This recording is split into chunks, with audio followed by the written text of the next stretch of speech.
Universitas Brawijaya had proclaimed as entrepreneurial university, who first set in the strategic plan Brawijaya University in 2006. To become into entrepreneurial university, Universitas Brawijaya have to reform 3 strategic issues in the field of autonomy, national competitiveness, and health organization. That basic become the foundation of any research that is implemented to have usefulness. So, the science and technology resulting from research activities can be developed into a unit in the community. As entrepreneurial university, Faculty of Administration Brawijaya University has dynamically developed, supporting the vision of Universitas Brawijaya. Faculty of Administration Brawijaya University for more than half century has been the best trustable administrative education institution to graduate with the best bachelor degree in the field of administrative science. Dengan visi menjadikan VIA sebagai lembaga ilmu administrasi yang bermutu dan diakui oleh khalayak luas, baik di dalam maupun di luar negeri, kami akan selalu meningkatkan kualitas dan kinerja pendidikan yang berbasis pada nilai-nilai tata kelola kewirausahaan. Di dalam pengembangan pendidikan, kami juga didukung dengan adanya tenaga pendidik yang mumpuni dan ahli di bidang ilmu administrasi, memiliki latar belakang pendidikan dari dalam maupun luar negeri, atau tenaga pendidik di VIA UB juga tak jarang merupakan praktisi profesional sesuai dengan bidang keilmuannya. Mereka adalah orang-orang yang memiliki dedikasi tinggi untuk menghasilkan SDM yang ahli di bidang ilmu administrasi, sehingga mampu berkontribusi demi kemajuan bangsa. Mana Remo Ilmu buatlah? Mana Remo Ilmu buat? VIA UB membuka berbagai ruang-ruang keilmuan di bidang ilmu administrasi. Di antaranya adalah ilmu administrasi publik dan ilmu administrasi bisnis. Keduanya memiliki sub-sub keilmuan yang membentuk beberapa program pendidikan yang telah mencetak lulusan-lulusan yang kompeten dan kredibel di bidang keilmuan masing-masing. Melalui evaluasi dan juga peningkatan mutu yang terus-menerus dilakukan, VIA UB diharapkan selalu menjadi lembaga pendidikan ilmu administrasi yang berkualitas dan dipercaya oleh masyarakat. Kemarin pun dia tersangkanya dan jadi lagi. Tata kelola keuangan dan sumber daya di Fakultas Ilmu Administrasi Universitas Brawijaya dilaksanakan secara terstruktur dengan menjadikan data sebagai landasan pengalokasian kebutuhan yang mendukung terselenggaranya proses pendidikan yang optimal. Di samping mahasiswa dipersiapkan sebagai insan akademis yang menguasai dengan baik pembelajaran di kelasnya terhadap teori-teori yang diberikan para dosen, kami juga melakukan pengembangan karakter atas minat bakat yang dipunyai oleh mahasiswa. It is my dream to complete my study in the administrative field. Faculty of Administrative Science, University of Brawijaya has become my third choice. In addition to the quality and good learning experience, graduate output has high employment opportunities to compete globally. The learning activities are delivered creatively and innovatively by the lecturers so students can get real learning experience to provide their close-up picture of professional work. And I think this experience really helps students to shape their attitudes as the main factors in the world of work.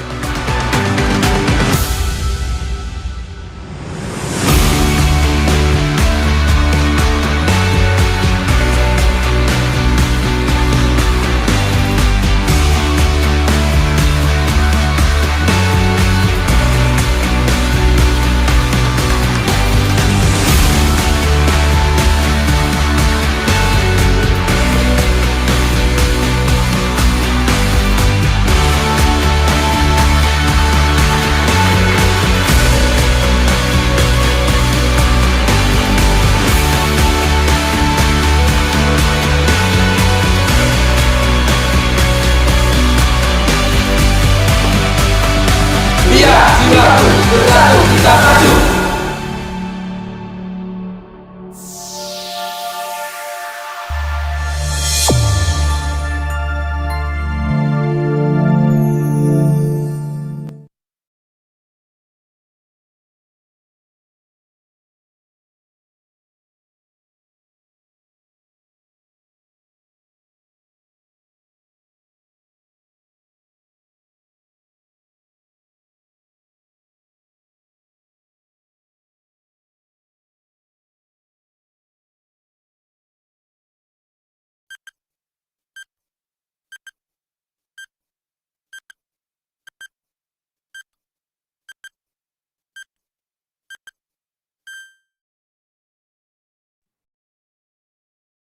Excellencies, distinguished guests, participants, ladies and gentlemen.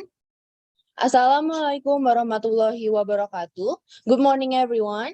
We are delighted to welcome you to the international webinar of Faculty of Administrative Science of Universitas Brawijaya, Indonesia, where we'll talk about the disruption in education regarding how the current technology may affect the teaching and learning process and educational management. I am Aditya Cahaya Prawita Wulan, will be the master of ceremony for today.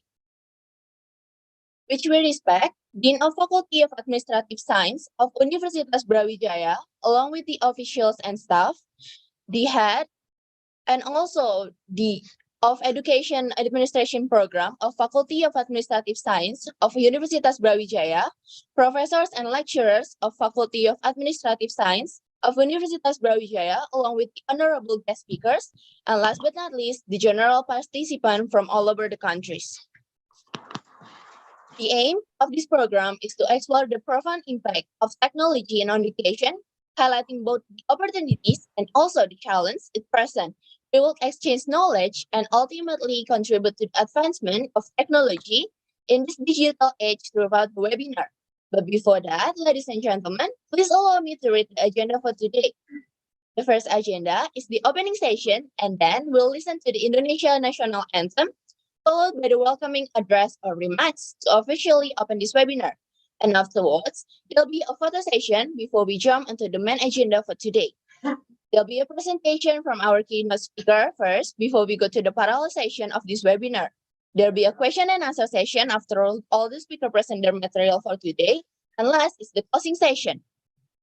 Okay, so without further ado, let's listen to the Indonesian National Anthem first, and all participants are expected to be conducive throughout the song.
Thank you for the coordination. Now, we're going to listen to Dr. Ainul Hayat, MSE, as the Head of Education Administration Program of VIA UB.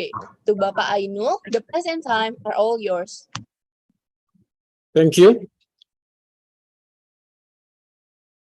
The Honorable Dean of Faculty of Administrative Science, Universitas Brawijaya, our speakers, the committee, all participants, and all the general audience.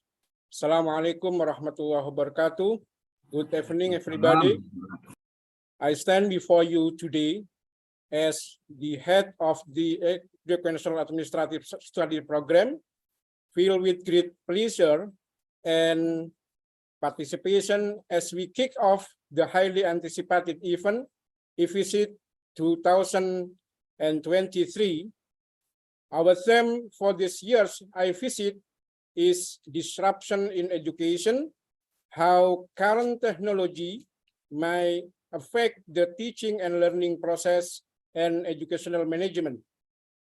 This year marks the third installment of the event since 2021, initiated by my predecessor, Bapak Dr. Hermawan. The purpose of this event is to be a forum for academicians and practitioners in the field of education in general and educational administration in particular, to share knowledge from each other perspective. We made this event international as we want to know how education is developed and managed in other countries as compared to our home country, Indonesia. Thus, to make it happen, we have invited several speakers from different countries for today. As a matter of fact, Dr. Ethel was our main speaking during the first iVISID back in 2021, then accompanied by a joint class format in 2022, collaborating with Tarlac Agriculture University of Philippines. Ladies and gentlemen, I can report to you that we have more than 500 participants from at least 10 countries from Southeast ASEAN and from other regions. We are so happy to welcome all of you in our humble event. And so we thank you for your participation, and may this event bring you more knowledge than before. That's all I can deliver to you today. Thank you. Wassalamualaikum warahmatullahi wabarakatuh. Thank you, Bapak Ainul, for the opening speech. Moving on, we're going to listen to the Dean of Faculty of Administrative Science of Universitas Brawijaya to officially open the seminar. To Associate Professor Andi Fefta Wijaya, PhD, the time and place are all yours.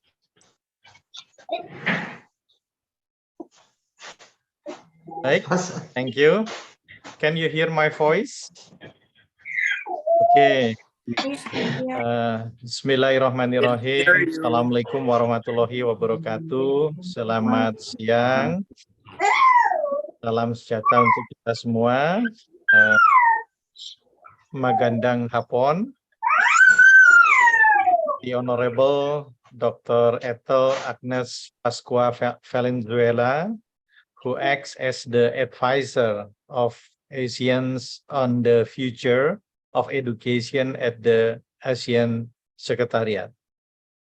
And the speakers of this event, first, Dr. Thompson Olujuwon from Lagos State University of Education, Nigeria, and Dr. Claire N.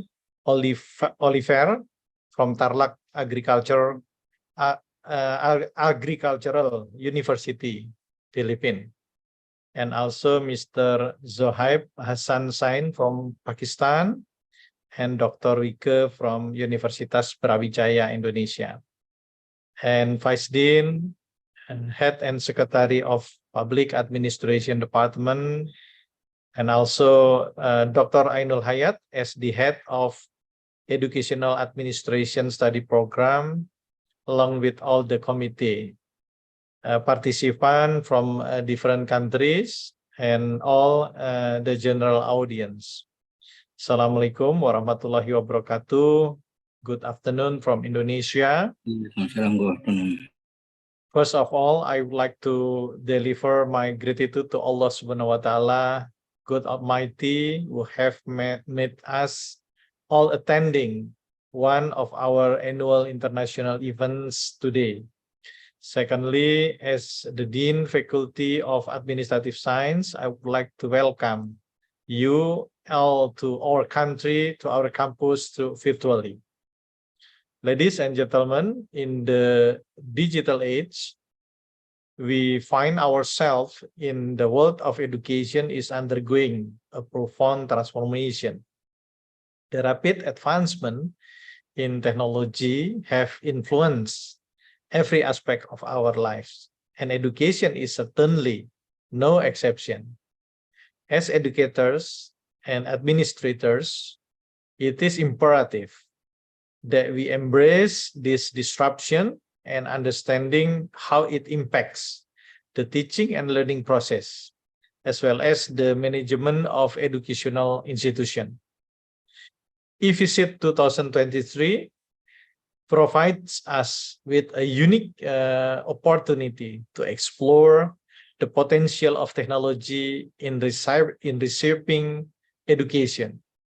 Throughout the course of this event, we will delve into the myriad ways in which current technologies are revolutioning classrooms, creating new learning and environments, and redefining the roles of both educators and learners. We will also examine the challenge and opportunity that come hand in hand with this technological wave.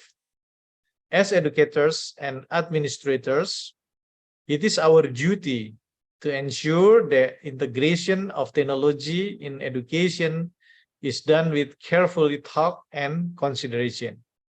We must address concerns of equity, privacy, and digital literacy. Our collective efforts can pave the way for an inclusive and sustainable educational system that prepares our students for challenge of the futures. Throughout iVISID 2023, we have gathered speakers from across the world who will share their insights, experiences, and best practices. Together, we will explore the vast potential of technology in education and identify strategy to navigate the ever-changing landscape of educational management. By the end of this event, I hope we will have gained valuable insights, built new connections, and laid the groundwork for a future where technology empowers us to shape a brighter and more inclusive educational landscape. Thank you for joining us today, and I wish you all a fruitful and enriching experience at iVISID 2023. Wassalamualaikum warahmatullahi wabarakatuh. Thank you.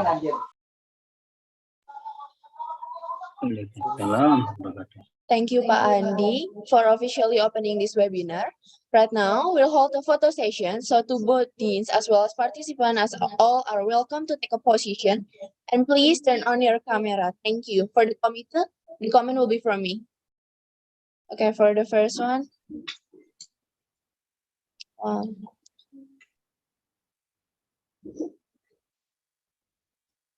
1, 2, 3. Okay, one more time, please. 1, 2, 3. Okay. Thank you for your cooperation. Jumping onto the main session, let's we all listen to the first speaker for today. They will start our main session before the parallel session. Dr. Ethel is an education advisor of ASEAN on the future of education ISCC research and development platform. She was also the first female director of the CMO Secretariat, which then represents CMU in the UNESCO High-Level Steering Committee, Sherpa, and Education 2030 SDG Steering Committee. To Dr. Ethel Agnes Pascua Valenzuela, the next 15 minutes is all yours.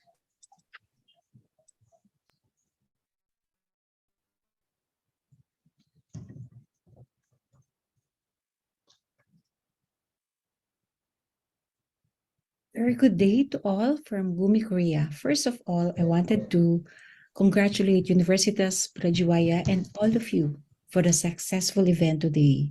Thank you for inviting me to provide a brief lecture on the theme, Education Disruptions and the Impact of Technology on the Teaching and Learning Process. As we all know, when the pandemic broke in, it affected 1.6 billion learners all over the world for an average of 26 and sometimes peaking 80 weeks in some countries. About 24 million students may never return to school. And according to UNESCO, globally, students could lose $17 trillion in lifetime earnings and income, which actually represents 14% of today's GDP. Aside from the issues of access, learning loss is also a big concern. The pandemic gave us crisis of quality, and many children, including those who are enrolled in schools, are not acquiring basic literacy skills. In some low and middle income countries, the share of 10-year-old children who could not read and understand a simple text was as high as 57%. And sometimes they reported that it already increased to 80%. So this is not just a crisis of learning. We see the pandemic as a crisis of relevance. The education system that we provide may no longer fit the purpose. That's why today we're here to revisit the disruptions, the changes, and the future of education shaping us. I believe that we must all together work to share the knowledge, the science, the innovation to shape the sustainable future that's ahead of us. So let me briefly walk you through the future of education. I know that you are all excited as I am in defining the future of education. So let me share my screen and allow me to briefly walk you through in this future of education.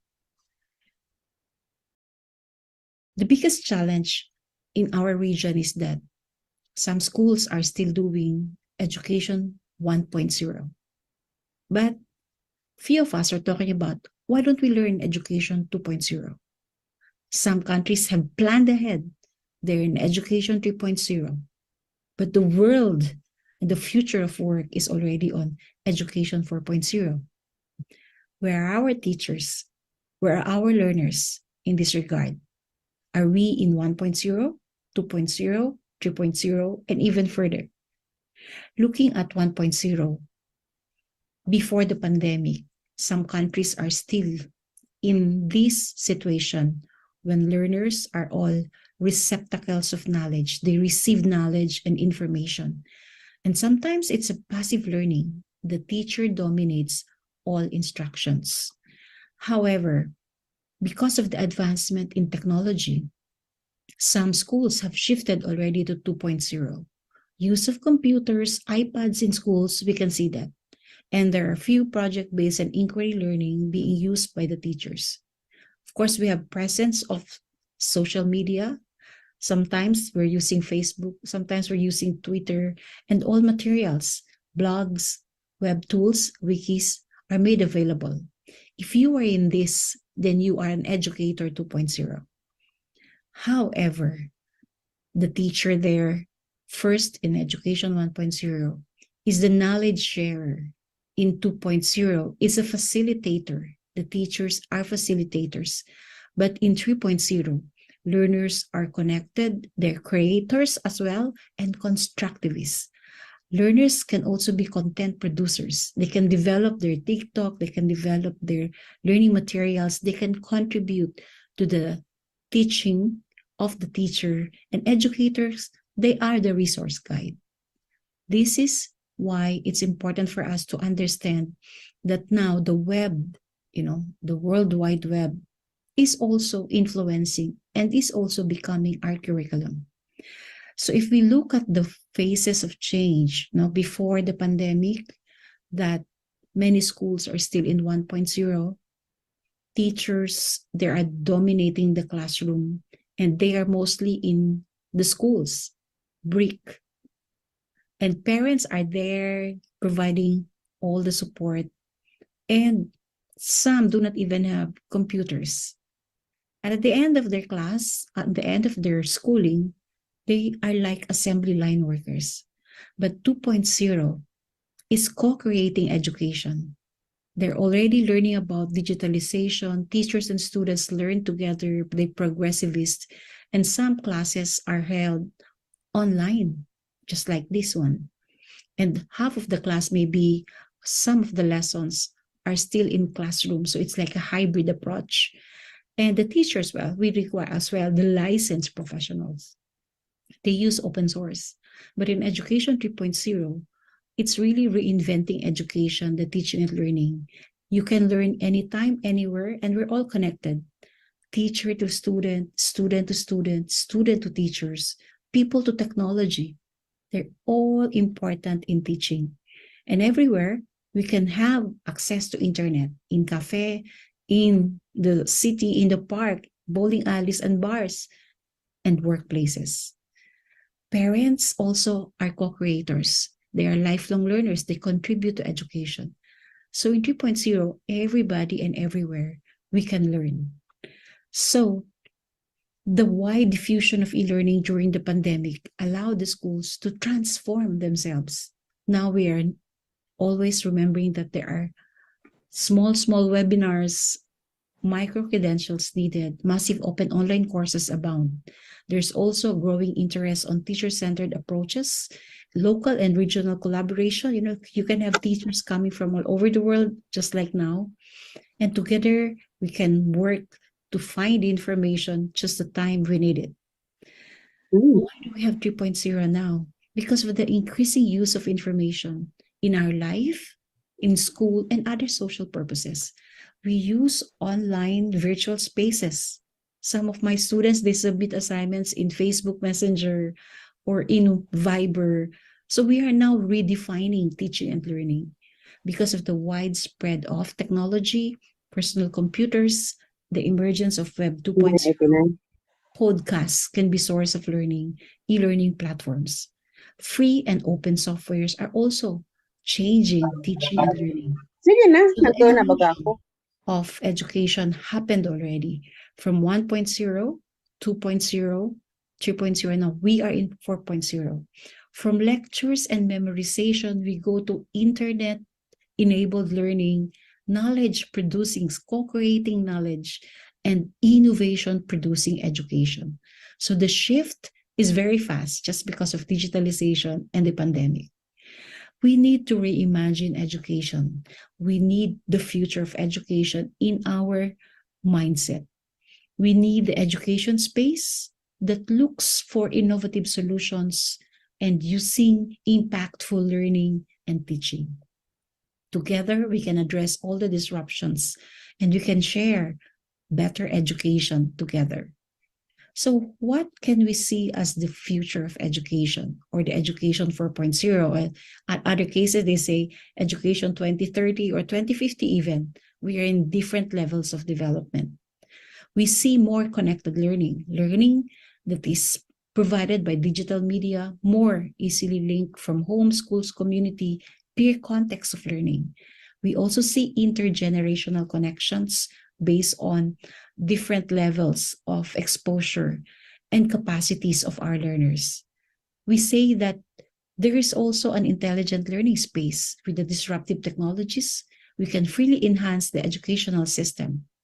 And actually, the Education 4.0 brought by the pandemic completely transformed the way the education sector functions by putting learners at the center and making the entire student-centric process of learning. This is really a very good development in education. I would like to say that 4.0 or the future of education is learning anytime, anywhere. We are all lifelong learners. Classrooms can be anywhere and anytime. Students can be working on projects together using technology, and education in the future will really be technology-based. So now we have this issue of generative AI, chat, GPT. We see also a lot of information can be generated by artificial intelligence. And this will also affect learning, teaching. All the teachers should be well-versed on the AI. So in the Transforming Education Summit, which was hosted by UN in September in New York, they talk about re-emphasizing how learners would learn. They need to learn, they need to live together, they have to learn to do, to make use of skills. We need to upgrade the skills, reskills, and learning to be, to instill the values for a sustainable future. That, at the end of the day, you become what you want to become, because this was emphasized in your classes. Transforming education agenda by UN ensures a learning environment that support the development of learners. We want the teachers who can transform themselves and become agents of change. And we need to harness digital revolution for public common good and invest more equitably and more efficiently in education. That's why these are all what we are currently doing in transforming education in our region and the world. And there are action tracks on how we can change teaching and learning. First, provide an inclusive, equitable, safe, and healthy schools. Second, try to bring learning and schools for life, for work, and sustainable development. Third, invest on teachers. Develop teaching that, is relevant, and improve the teaching profession. Make use of digital learning and transformation, and invest in financing of education. So I think these are very good action tracks, but we still have challenges. Some are still having the effect of COVID-19. Some could not change curriculum right away. It takes time to develop a curriculum. Like in Indonesia, you have emancipated curriculum now. Others are still developing their new curriculum. And we need to see the demand for education throughout life, upskilling, upgrading. And please take note that we are in a planet where we experience a lot of ecological disruptions, rising temperatures, all of these strain our very own planet, and we only have one planet. So we need to green education so that learners will have capacity, the knowledge, the skills, the values, and attitudes to promote greening education. So we say that the pandemic has affected learning. Learning loss is there, and there is also slow growth to early childhood. Early childhood was the one which was really affected during the pandemic. And of course, we always think about climate impact on education and changes in the future of work. Many of our labor markets are now shifting to digitalization and green industries. And our graduates are not prepared for green industries. What is this? They don't know yet. We thus recommend that we promote the following: safe and inclusive learning environments, embrace collaborative teaching, try to change classroom learning, reform lessons and timetables, allow flexibility across the school system, and ensure that assessment is also relevant and purposeful. For teaching, we need to invite talented candidates to be teachers. This is always the concern. Whenever there is a low achievement, we say, teachers, teacher quality. So why don't we improve their salary and pay? Why don't we dignify their working conditions? Why don't we preserve teacher economy and create a better pathway for them to be a good teacher, to be a school leader, or to be a good researcher in education? We also need to invest in initial teacher education, make professional development very responsive and relevant, and prepare a curriculum that enhances all throughout, from basic, higher, and to lifelong learning. So for teachers, we need to apply cooperative pedagogies. We also need to personalize students' learning, recognize teachers as reflexive practitioner, that we always do reflection, and we also co-create knowledge, or we even are the knowledge producer. Let us operate schools as a learning organization, that we learn every day and promote a culture of research and innovation and development. And let us prepare teachers for further disruptions. With this, I would like to say that you are in the right track in talking about disruptions in the future of education. I'm very happy that you are all coming together and learning from one another. This is really what we envision. So from Korea here, talking about future of education, thank you for inviting me, and I wish you have a very good day. Thank you very much.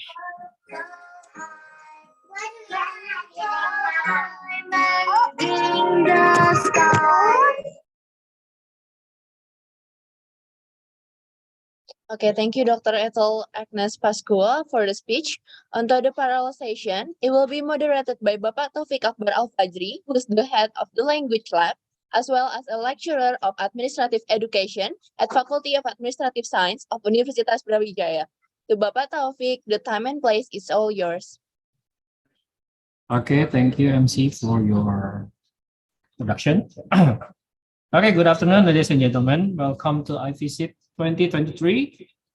Our theme for today is disruption in technology, how current technology may affect teaching and learning process in educational management. Okay, today we have 4 amazing speakers from 4 different countries. There are 3 expert in theories and also 1 expert in practice. Okay, before I go to the main session, parallel section, I will talk about rules in this parallel session. The first one is all of the participants are not allowed to open their mic during the sessions because we want to have a good coordination between speakers and moderators.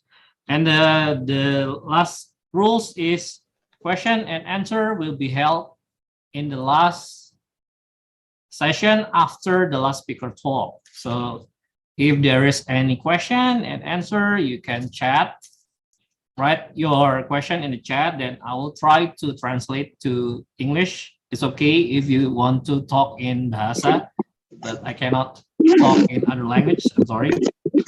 Okay, without further ado, let's go to the first speaker. The first speaker for today is Mr. Associate Professor Olujuwon Olutula Thompson. Okay, Mr. Tola, can you hear me? Okay, seems still mute.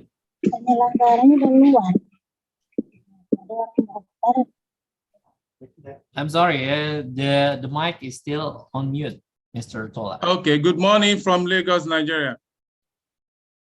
Can you hear me, Taufik? Okay, good morning, Mr. Tola.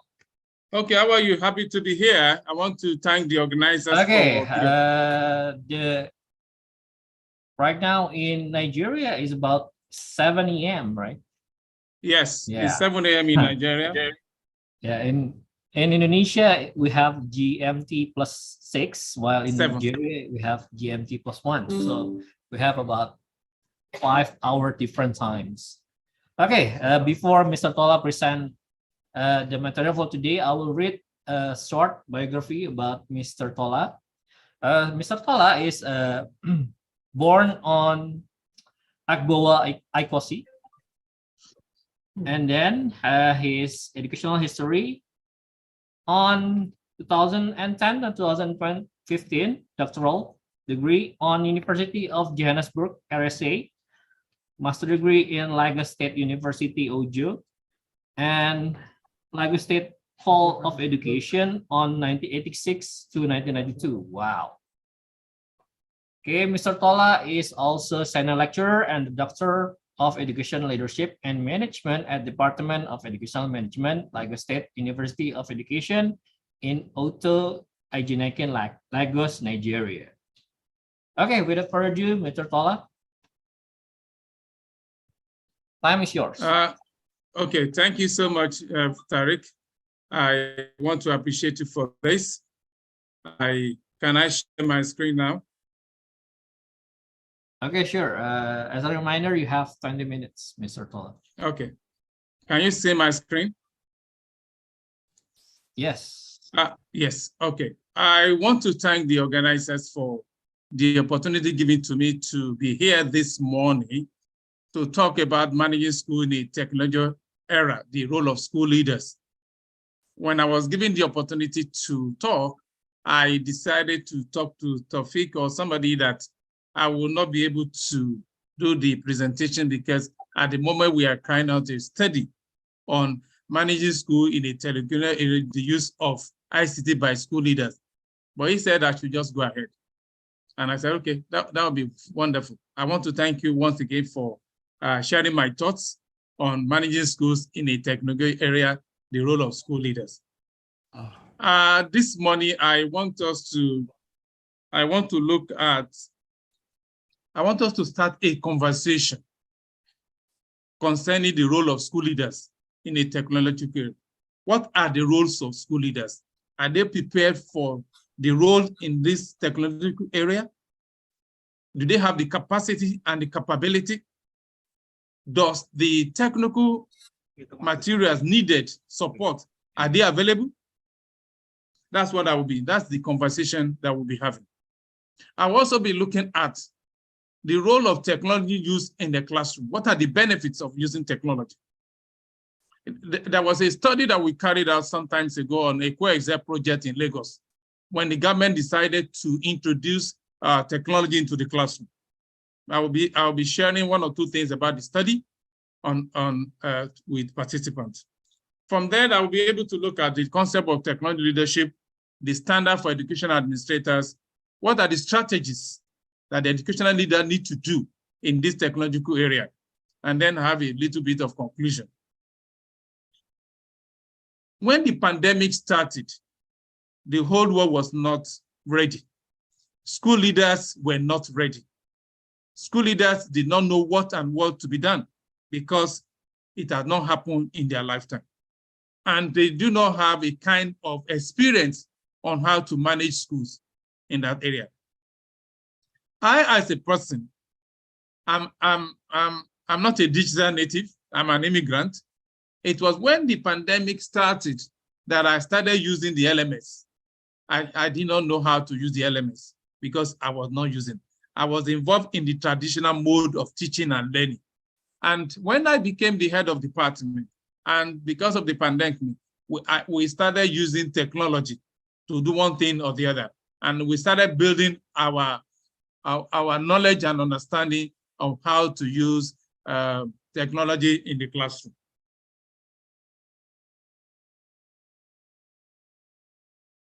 Well, David Warlock is one of the promoters of technology in classrooms and in schools.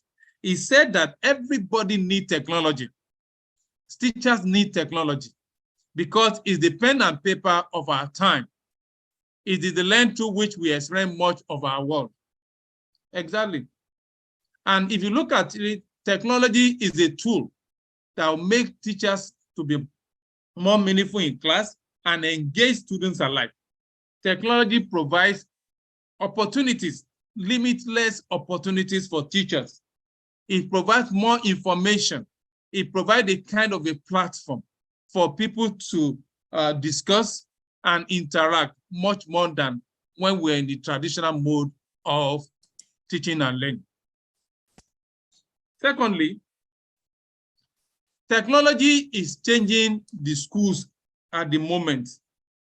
It's changing people at the moment. And look at what we are doing now. You are in Indonesia and I'm in Lagos and we are communicating. And more than 500 people all over the world are tuned to what we are saying. That's the power of technology. If we use technology very well, it will enhance much more and bring the world to a borderless society. Very, very important.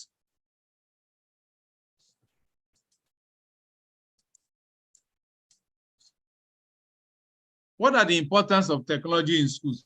Like I said in my opening address, that the 21st knowledge economy has made technology to be the backbone and the heart of human daily lives. Technology is revolutionizing the way we talk, the way we interact based on what happened at COVID-19. Like I said, the integration of technology into teaching and learning will enhance teaching quality and delivery. It will provide limitless opportunities for both staff and students. It will help students to learn at their own pace. It will help them to... Sorry to interrupt you, Mr. Tola. Can you make your presentation become full screen because some of the audience cannot see it in full screen? What do you say? Can you Okay. make your presentation become full screen? Okay.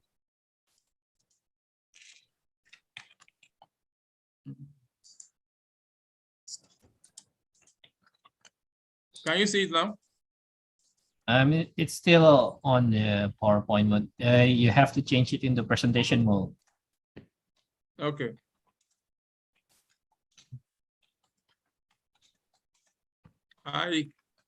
It's blocking me from putting the.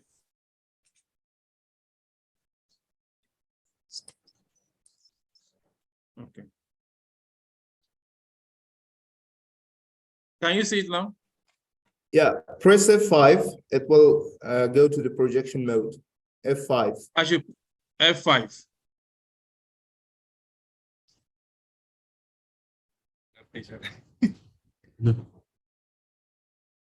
When you enter the yes the presentation mode, you have to share the other screen, not this one, but the presentation mode screen.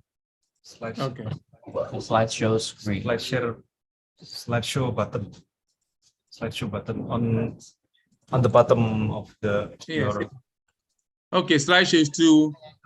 Any click from current slide. Yeah, you can click from current slide.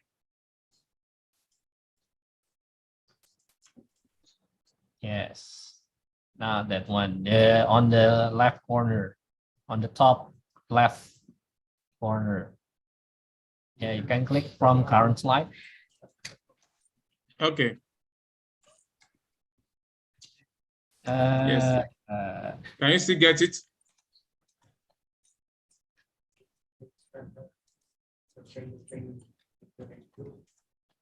Can you see it now? Click slideshow.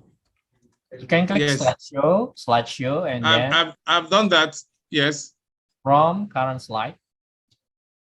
Current slide. Yes, I've clicked the current slide. From current slide. From Yes. current slide. Yes, this is the current slide. Yes. No, you click the from current slide. Slideshow and click from current slide. The Bluetooth device is ready to pair. Okay. Just go on. Maybe it's right now the font is big. Maybe it's better. Okay, let's continue. Mr. Tola. Sorry to interrupt.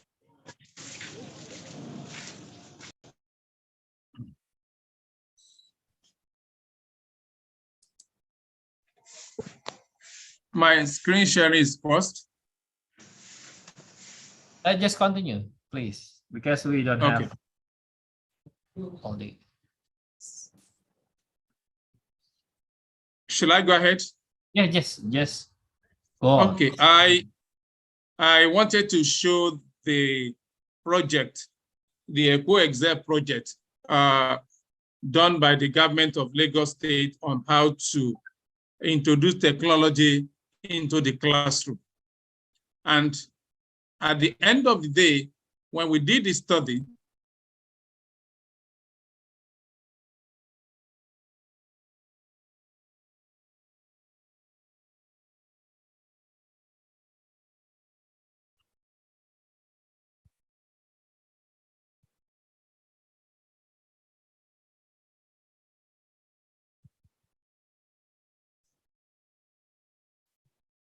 my screening is paused and I can't go ahead now.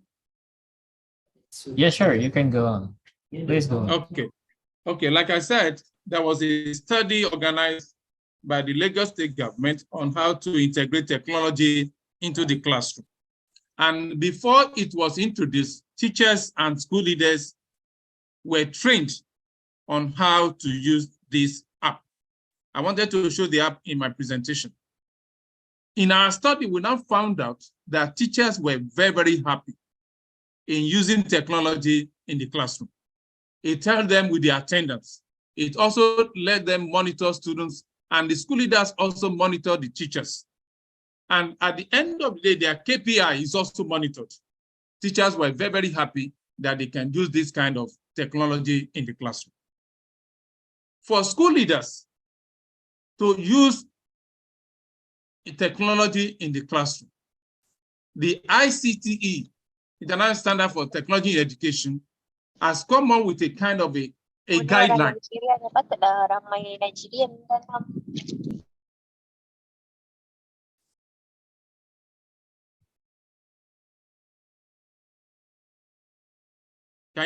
This is a co-share project. Farid, can you see it now? Hello? Yes, I can see it. Yes. So like I said, the co-exec project was used by the government of Lagos State to bring technology into the classroom. Our research shows that the introduction of the technology has brought a novel way of teaching and learning and managing schools. The technology has made teachers to be abreast of innovations in their subject area, and it reduces teachers in writing lesson notes and helps students in critical thinking in this knowledge 21st century environment. The ICT has come up with a standard that teachers need to use in order for them, school leaders, in order for them to be abreast of what they are expected to do. These standards are into 4 areas. That for you to be a good administrator in the knowledge-centered environment, you must be visionary. You must have a vision. And also in digital age learning, you must have the digital age learning culture. And at the end of the day, excellence in professional practice. You must be able to support professional development of teachers, like the first speaker has said. In this knowledge economy, there must be professional development of teachers. You must be able to be ethical.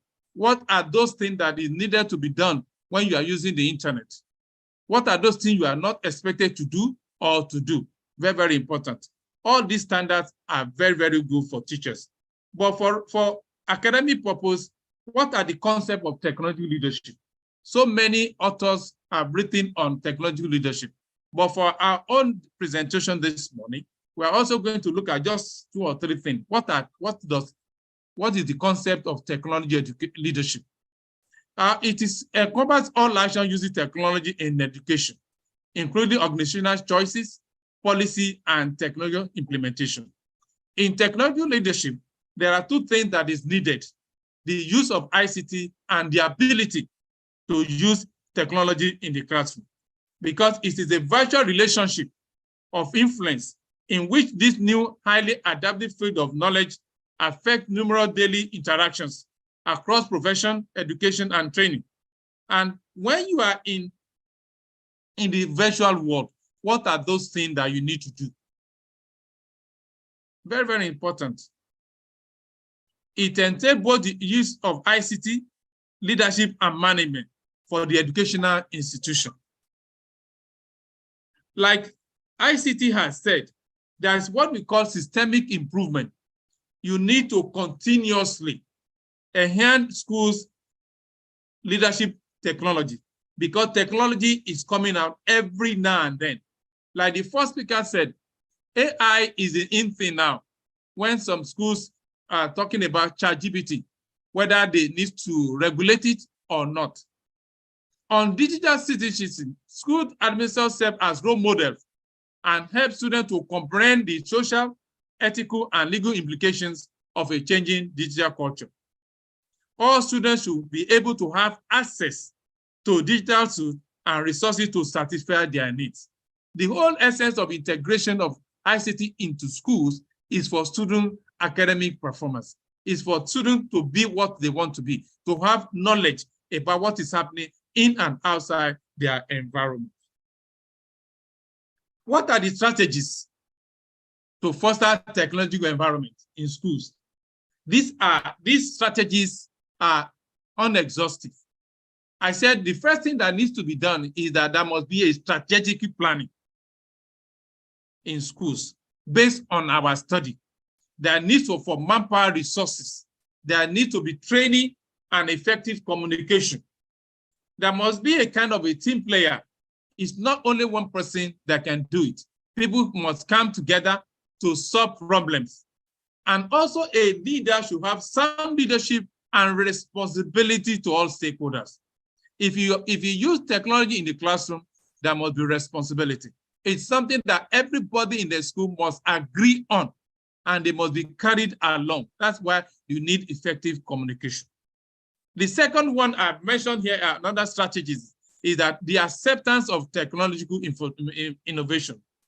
School leaders must be ready to promote and accept technological innovations in their school. They must be aware of new innovation that could benefit teaching and learning and the challenges it portends. Before you deploy technology in your school, like I said, there must be manpower, there must be resources. The technical resources must also be there in case there is a kind of a breakdown. From the research we carried out on EcoExcel, we found out that one of the challenges they have is a form of technical support, because the technical support was not really coming as I went deep. Like I said, the ChatGPT, like I mentioned initially, the researchers have enumerated its merits and demerits, and they are now calling for a policy in integration in schools. For you to integrate technology in your school, as a school leader, you must align with the mission and vision of that school. And that vision and mission of that school must align with the educational goal of the country. If you want to deploy technology in your classroom, there must be adequate budgetary provision for the necessary infrastructure that is needed to enhance a seamless integration of technology. This is very, very important. You must also be able to put in place a kind of a technical backup to attend to issues promptly, because technology, when you are using it, anything could happen at any time. How do you come about it? How do you solve the problem? How do you ensure that the technology you are using is going on without any problem? These are some of the things that you need to do. Another thing that we need to do in the classroom is that there must be continuous training, because the world is changing every now and then. Before maybe 3 years ago, nobody knew about AI. Nobody knew about ChatGPT. But now there must be training, continuous training, professional development on how to use this this technology to improve teaching and learning. And you can also create a professional learning community where people learn from one another and offers a kind of support for each other in order for them to learn from each other. Another thing that is very, very important is that after COVID-19, there's the issue of ethical policy and guidelines, because I know that some countries in Europe came with a policy, digital policy on how to protect privacy and other things. All these things must be able to be put in place. There should be a kind of a collaboration with all stakeholders on how to foster digital citizenship and creating online safety and empowering to be digital citizens. This will enable stakeholders to address the issue of cyberbullying, online privacy, and digital ethics. Another strategy that leaders could put in place is quality assurance, ability to measure, ability to evaluate, ability to see what is working and what is not working. What needs to be done is very, very important when it comes to the strategies that leader needs to put in place. In my conclusion, because of my time, the management of school in the digital era requires a competent, resourceful, and visionary leader based on the complexities associated with leadership in school. Leadership in school in the 21st century is different from 19th century because there are a lot of strategies, there are a lot of so many things that's coming into teacher leadership that was not planned. So when leaders embrace and accept some of these strategies mentioned, they can create an advanced technological teaching and learning environment that is conducive and safe, so thereby empowering students for academic achievement and then preparing them for future challenges in the 21st learning century environment. Thanks for listening to me. Thank you for your undivided attention. I hope you have learned something new. Thank you very much, Mr. Tola, for your presentation. Thank you. Before we go on, maybe this is unrelated question, but I have familiar name with your name. There's an NBA players, Legend One, Hakeem Olajuwon. Do you know it? No, Akim, that one is Akim Olajuwon, the basketball player in Boston Rockets. Yes, years ago. We have similar names. My name is Olujuwon. That means that God is greater. Yeah, man has to do with God. That God is greater than anybody. Okay, so Mr. Tola is already implemented in Lagos. Lagos is the most populated city in Nigeria, right? Okay, thank you very much, Mr. Tola. Thank you so much, Tariq. Yeah, we'll go to the next presenter. The next presenter will be Associate Professor Dr. Claire and A. Olivares from Philippines. Yeah.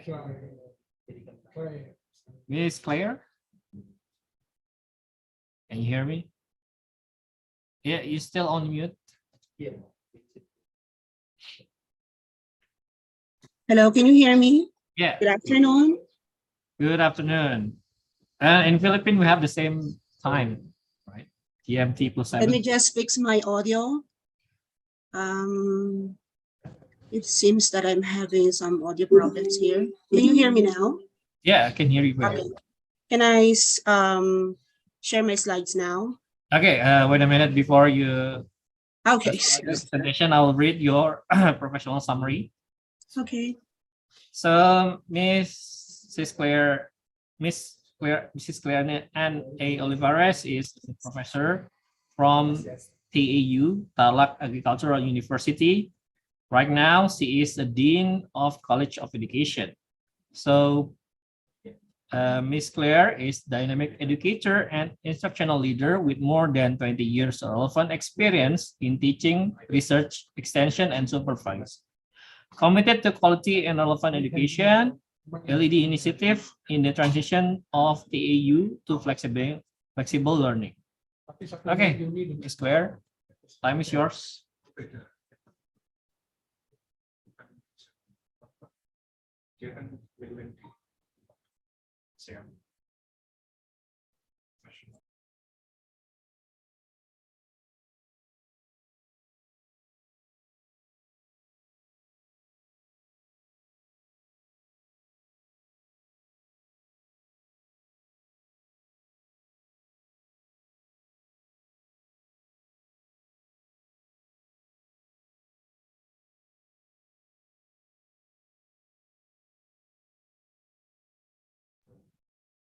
I'm sorry, your speaker is still on mute.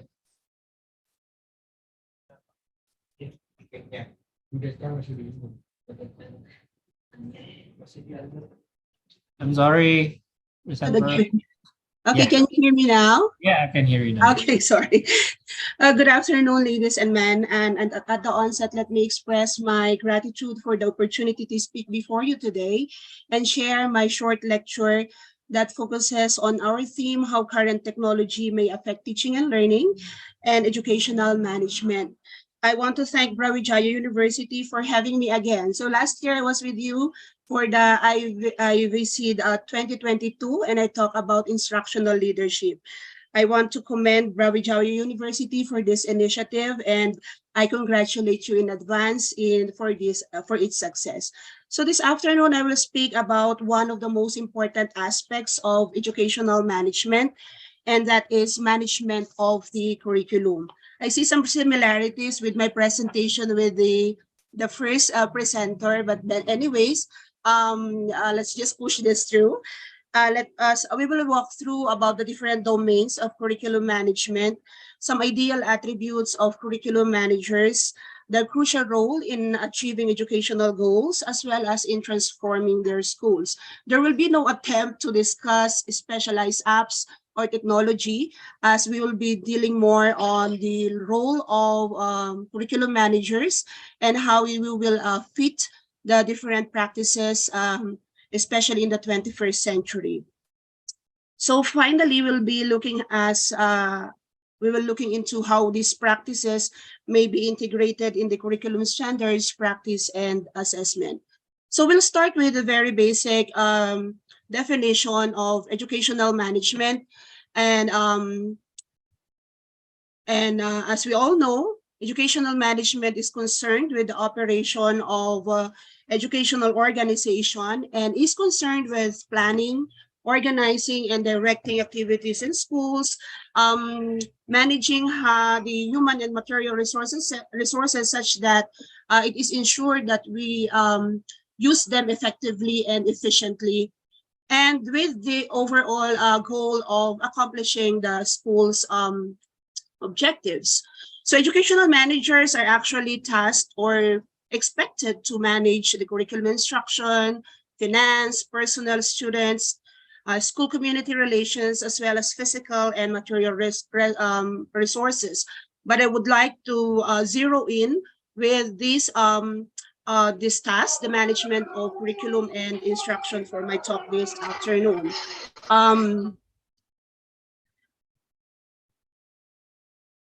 Curriculum management is fundamentally concerned with effective teaching and learning. So it consists of planning what students are expected to learn, directing how this will be learned, evaluating whether or not it was learned, and seeking ways to improve student learning. In short, it primarily concerns itself with what should be taught, how should it be taught, and what is the impact of teaching. Later, we'll be reviewing that, and we will try to map it out to the different standard practices on technology integration in curriculum management. So looking into the nature of curriculum management, we'll see that curriculum management is cooperative and collaborative as well. It is comprehensive, it's systemic, it's systematic, and of course, it is ultimately purposive. It is cooperative in the sense that it does not take the role of just the principal.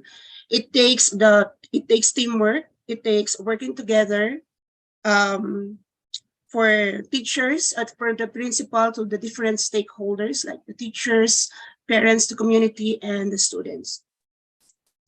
Let me just excuse for a while. I'm losing my voice.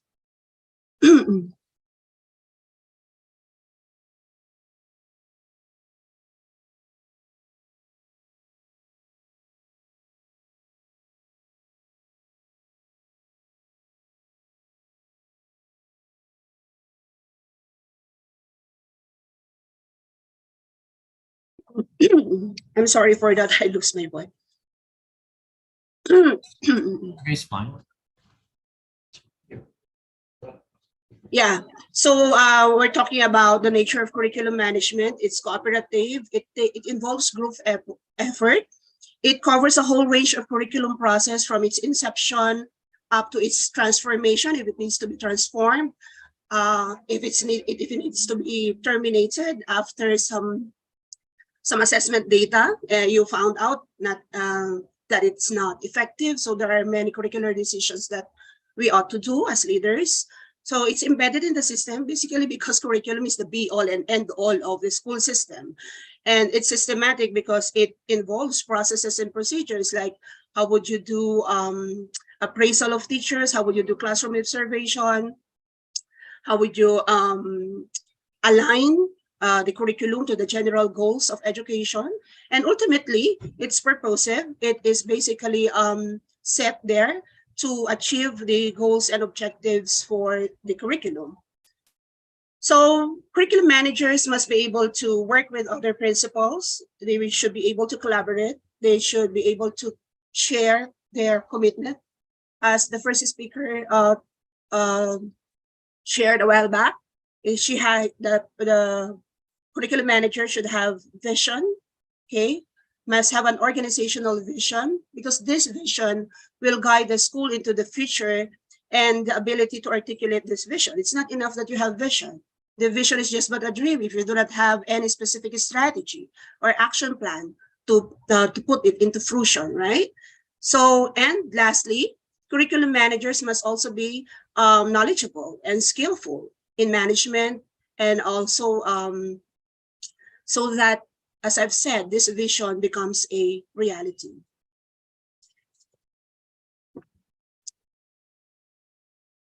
So Curriculum managers are, there's some example characteristics of good curriculum managers. Good curriculum managers must be able to provide the necessary resources so that the school academic goals can be achieved. Like, for example, providing toolkit for teachers, curating resources, choosing books to be stored in the library, etc. Okay, evaluating content materials to be included in the curriculum. So managers should also be futures thinking. It has to be future focused, because we have to remember that the students that we have today will be citizens of the future world. So we have to have at least somehow a vision of how the future will look like, because it is in this future that our students will operate. It is in this future that our students will work. Okay, so that yes, we have a visible presence. So also, as I've said a while back, curriculum managers should have policy knowledge and management skills. And of course, a curriculum manager should be a good communicator.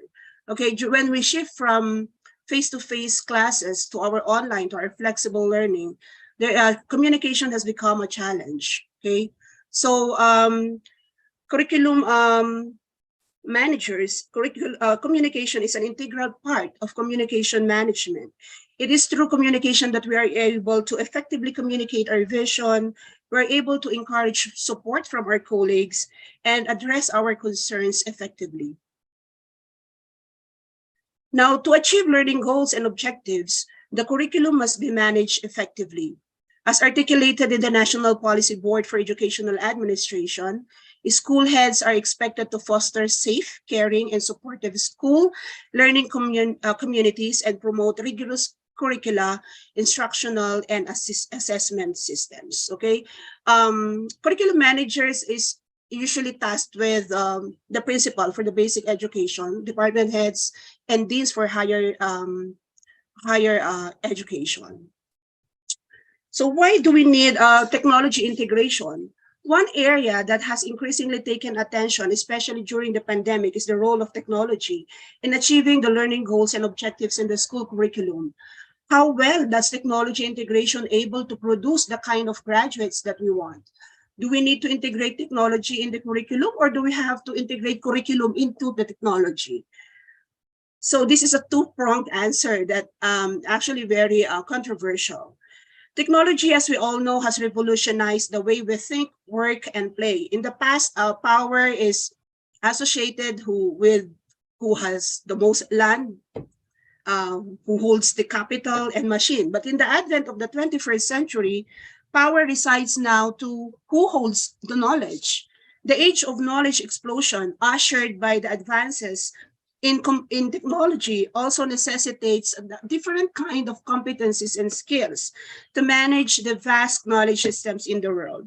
And so these changes in the knowledge and power landscapes will perturb all aspects of life, especially the educational system, especially the curriculum. The impact that technology has had on schools has been quite significant, and it has changed the way we teach and the way we learn, the way we lead, the way we manage. Education institutions acknowledge that we must move with technology changes, and the needs of students also has changed with time and advancement in technology. So the present scenario requires educational institutions to embrace the role of technology and to refashion our curriculum. Technology integration is a vital step to help learners change the world that relies on information system and technology, which in turn make our students future ready. What do studies show? Technology integration in the curriculum improves students. There is a growing body of evidence that technology integration positively affects student achievement and academic performance. When effectively integrated into curriculum, technology tools can extend learning in powerful ways. Technology impacts achievement in content learning area, promotes higher order thinking and problem solving skills, and prepares our students with for the workforce. Emphasis on the underlined words when used in collaborative learning methods and when there is effective leadership. Therefore, it implies that for technology integration to succeed, it has to thrive on a collaborative environment that is led by an effective leader.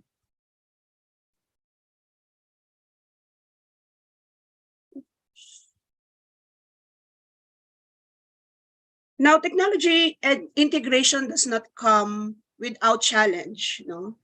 May I encourage the participants to share their concerns and problems. If you are a student, what are the problems or concerns you are seeing in my screen? Yes, you see in my screen the challenges in technology integration, yes. But can you add more to this list of in your personal experience as a student, as teachers, as academic leaders, as managers, as administrators? Will you put in the chat box some of the concerns that you have encountered, especially when the pandemic hits the world? I would like to see your answers in the chat box. Okay, all of the audience. Is the chat box enabled for comments? Yes, they are enabled. They are in the chat.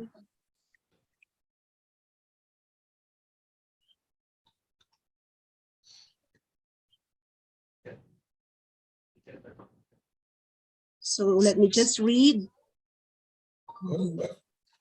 There is some are answering the number. They're identifying the things that are written in the screen as their concern.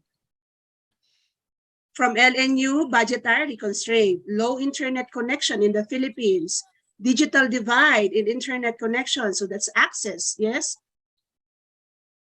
Finances to cope, yes, that is correct. Political interventions, bureaucracy, that's correct.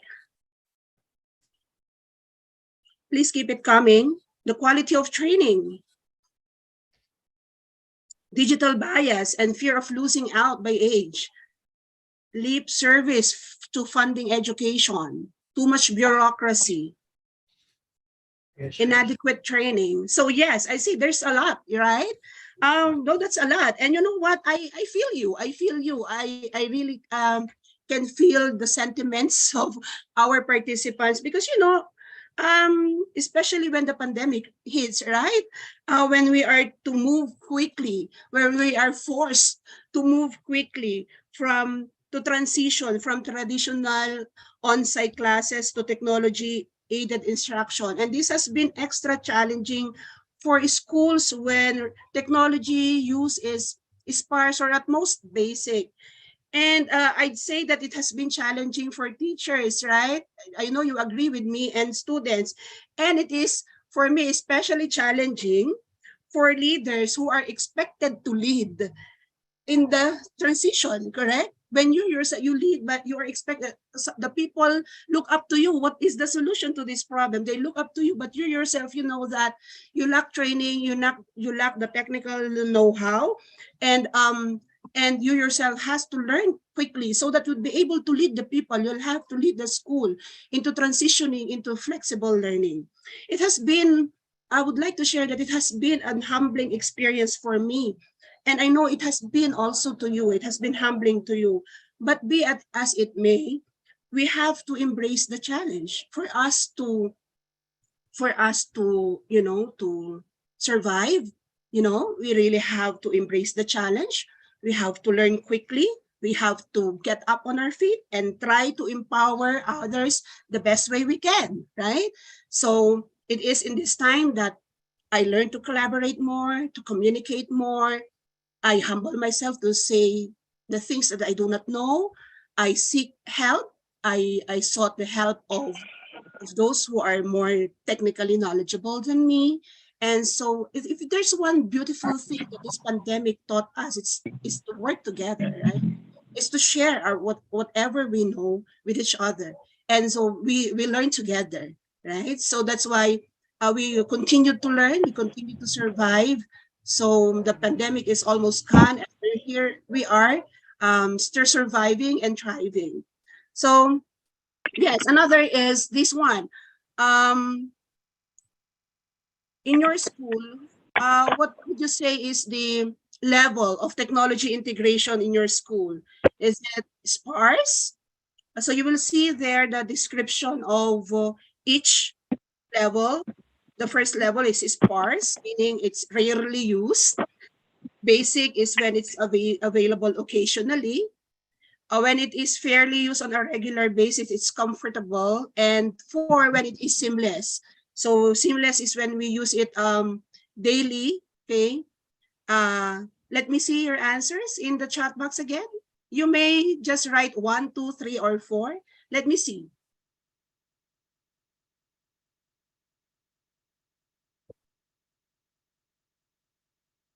Three, 2, okay, yes.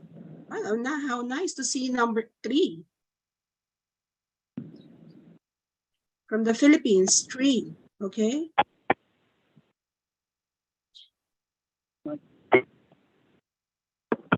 Well, thank you very much for your participation. So I'm happy to see some of you having comfortable level, but I don't know if have you seen seamless?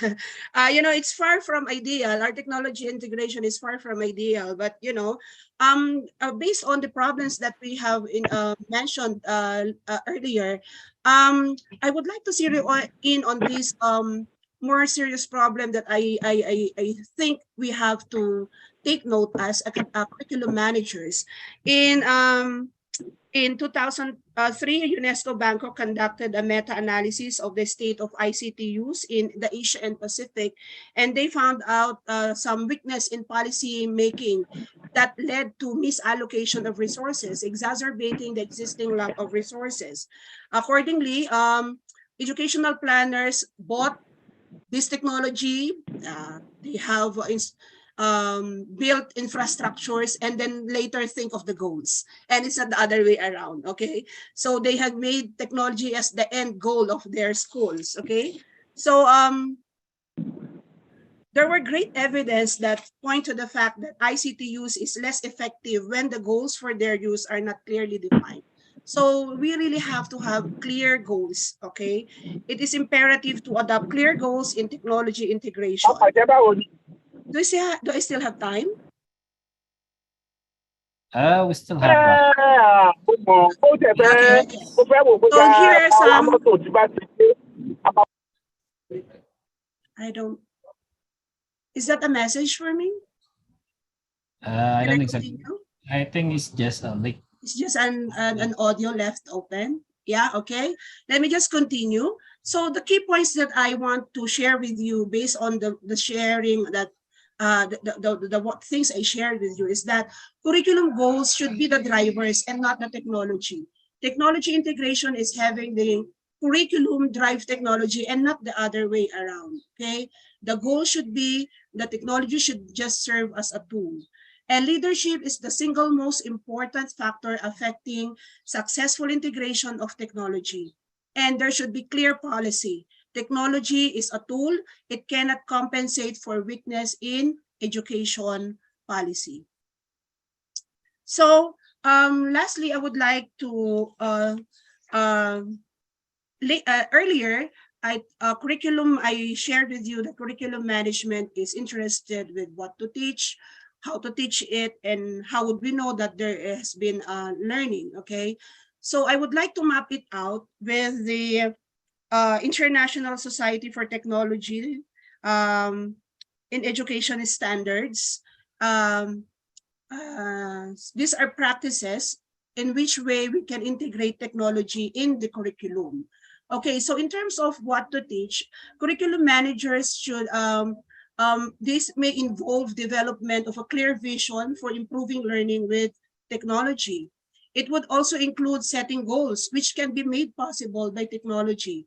It would also involve identifying digital content, as well as learning opportunities that is appropriate, relevant, and culturally responsive.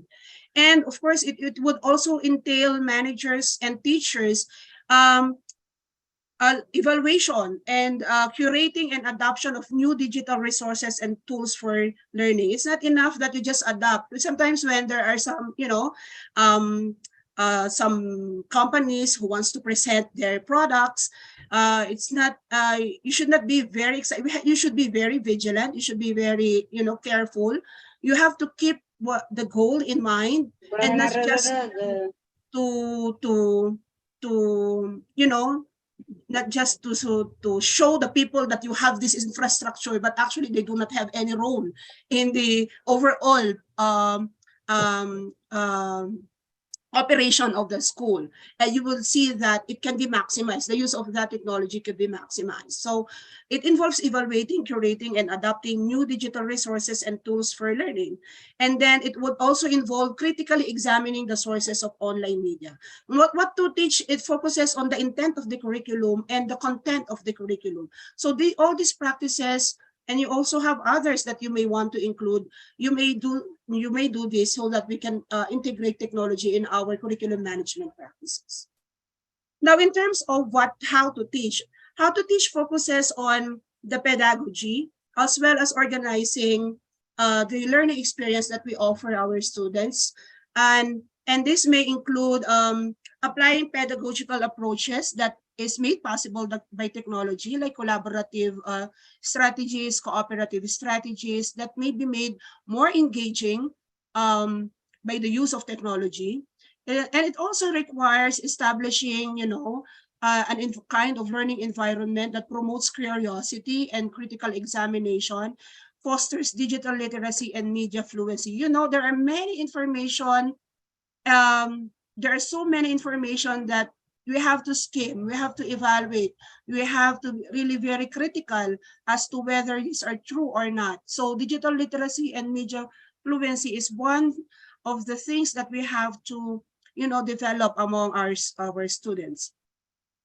And then we have to, it also involves development of authentic and active learning experiences. And we use technology to create, adapt, and personalize the learning experience. We can also integrate technology by managing the digital platforms, making use of technology and student learning strategies in digital platforms.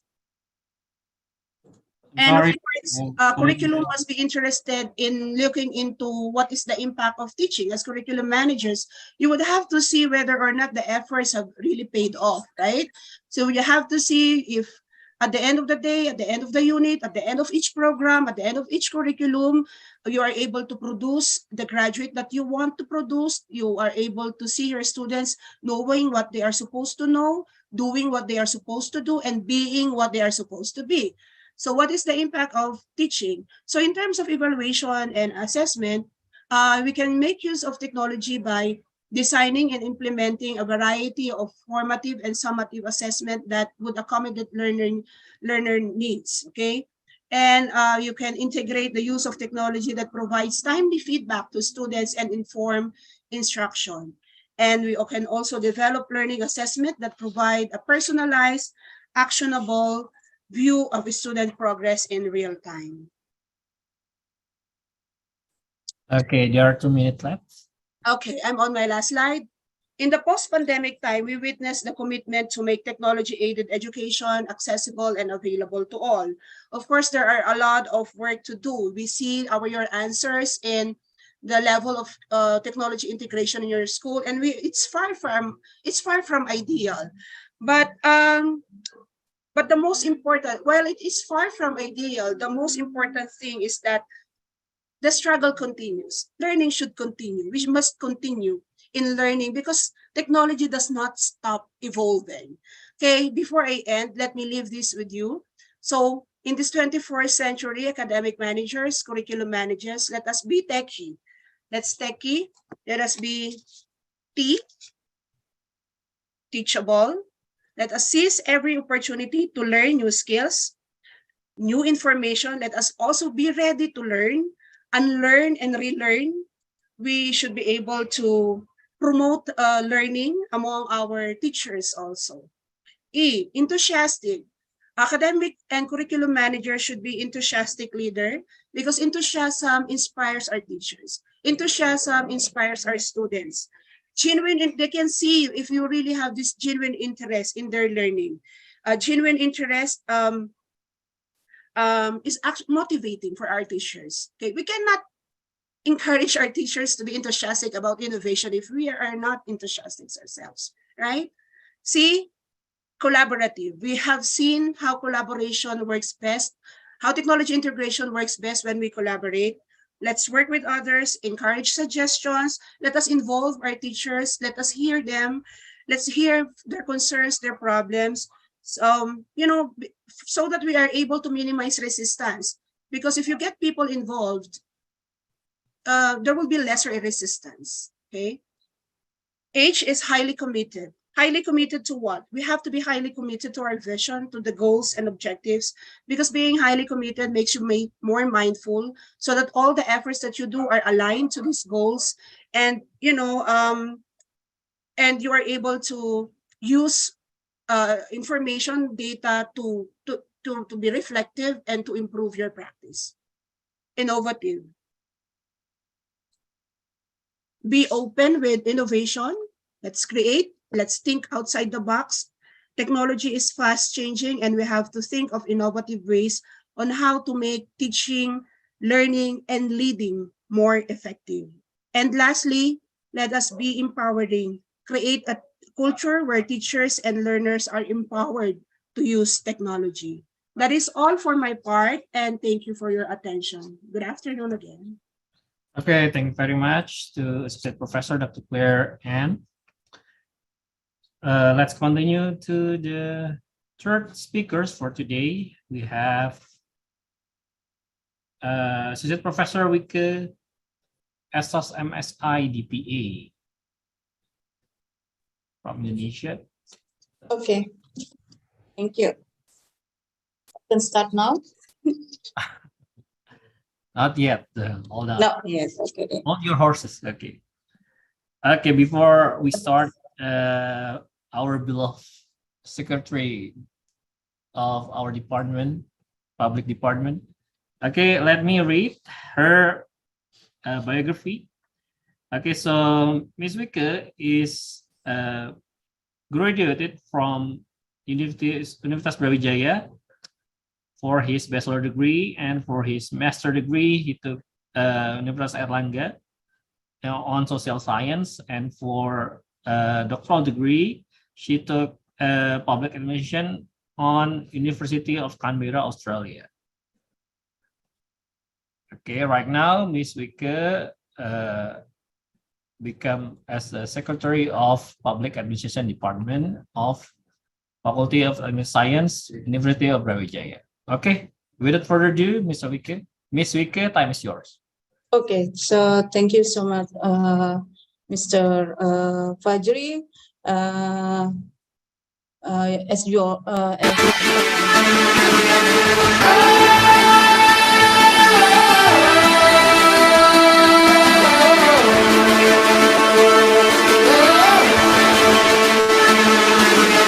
Once upon a time, some. Okay, sounds like there's a sounds problem. So I can share my presentation slide from me, or will be assisting by my colleagues on there. We can assist you if you want. Okay, then thank you so much.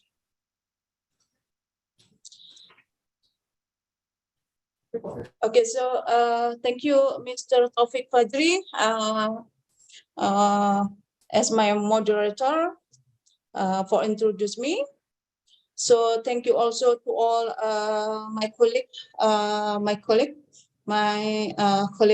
as a lecturer in Faculty of Administrative Science in Brawijaya University, and all participants and all guest speakers.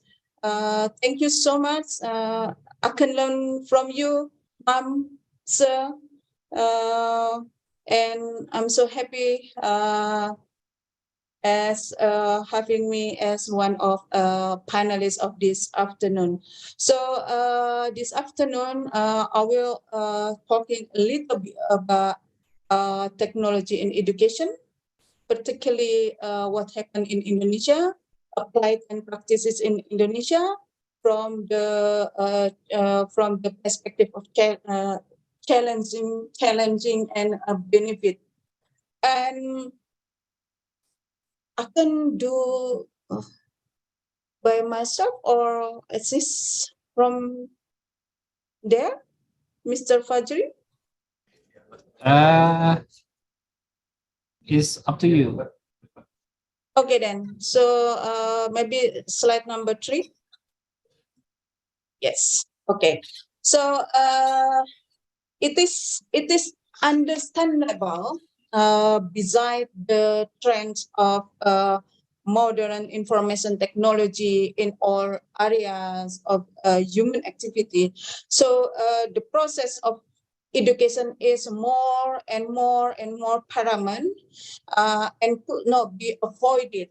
So that's why today, this afternoon, I would like to discuss and talk on technology in education, particularly in Indonesia, including the policy, the program supporting using technology in education sector. So how technology and or in education is good topic to be discussed, particularly on normal era, normal time, because we face some the outbreaks in the last 2 years, 3 years ago. So technology and education is more getting valuable because the globalization. Okay, so the globalization and modernization is most triggered. For education sector, and then also education. My three fellow speakers has been informed to us about the importance of using technology in education for teaching and learning process in every school, in every university, maybe in every college. I also agree about that because, education is a long life activity, okay? So education is a long life activity. From infancy to maturity, people need to learn, study about something that may be a good way in the future. So that's why technology in education has an important role in learning and teaching process. And also, there are some needs as a human being use technology as a tool in a life activity. But more important nowadays, because the triggering by the current outbreak situation, and we face since the end of 2019 until 2022, we know about the COVID-19 pandemic. Okay, so next slide, please.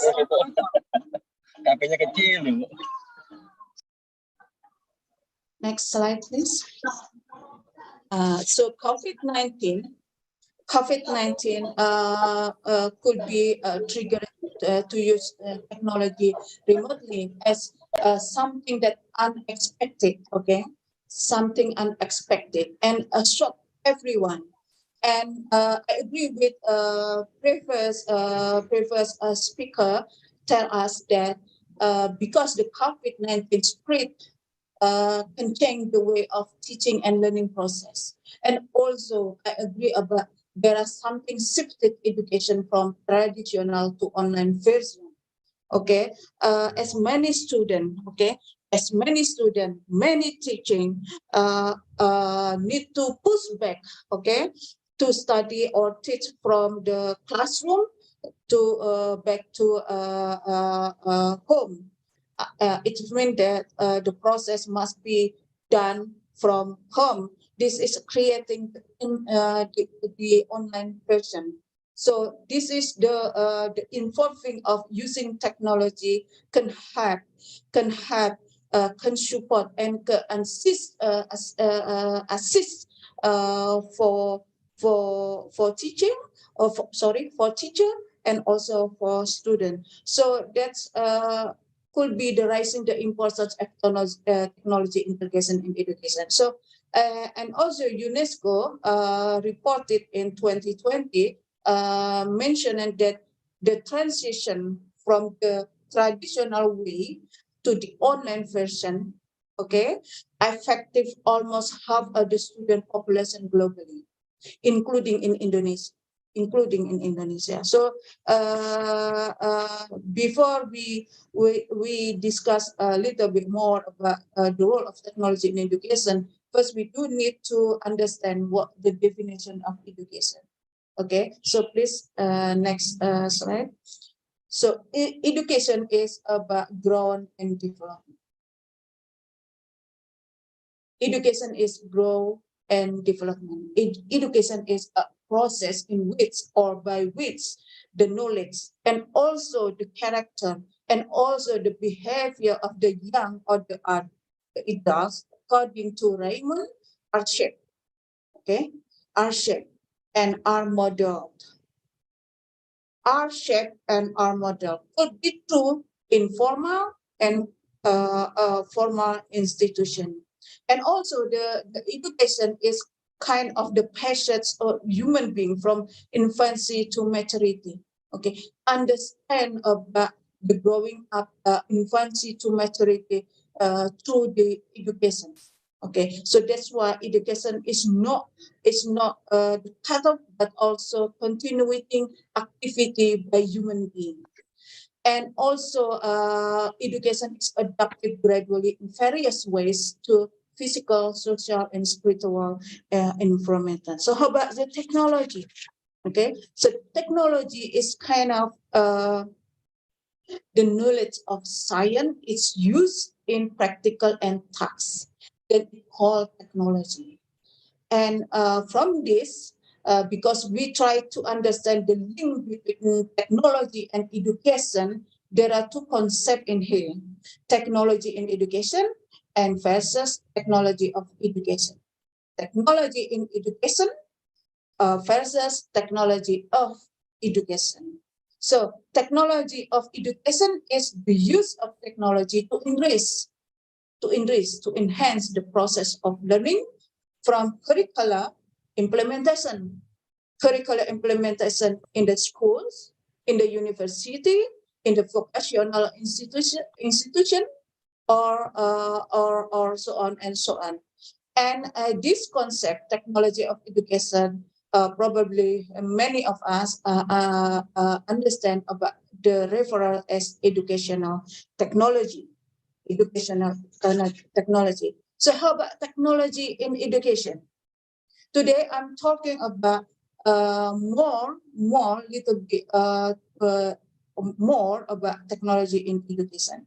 So technology in education is more focusing on, please, the next slide, please. Technology in education more focused on learning and how technology works. Okay, so learning and how technology works. It means that technology can help student or teacher learn knowledges, insight from many assisting material. Okay, not only study and in a classroom, but student can understand from the video they watch anywhere, anytime. So I agree with two presenters before me. They're talking about when we use technology in education, so there are many no boundaries, okay? No boundaries, okay?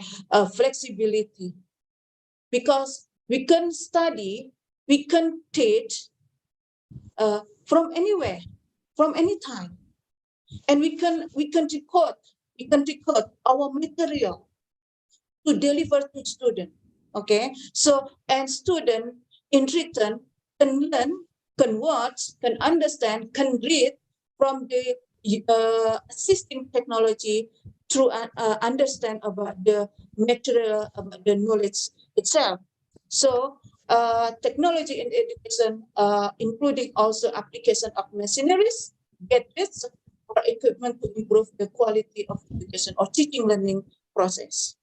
So there are 1 point, no boundaries, okay? No boundaries. Next slide, please. And what the aspect of technology in education? It is a hardware approach to educational technology. Why? Because using some devices to help us as a lecturer, as a teacher, to deliver material, okay? Through computers, through laptops, maybe sometimes we use mobile phones, okay, for facilitating the education and the learning process. It's kind of using instructional methods, could be audio media, could be visual media. This moment, I think it's part of we use technology in education because I deliver some material. I deliver some knowledge through these devices. Okay, so I use audio visual media. Also projector media and many more. Okay, so aspect of technology in education more getting important. Not only in nowadays, maybe could be more developed. Okay, because the advanced technology developed by many industrial can help us to deliver some lesson to student. Okay, so how about, because I will like to discuss a little bit more about what happened in Indonesia. So what happened technology in education applied in Indonesia. So there are some type, next slide please. There are some types of applied in Indonesia in how technology in education. We know about there are some types, but I just 3 in here, so we can share about what happened in Lagos, what happened in Philippines, about the application of technology in Indonesia in university or in school. But we have a university with technology base. Okay, the famous one is UT, Open University. Yeah, Universitas Terbuka. In English is Open University. And BINUS. Yeah, mostly they use doing online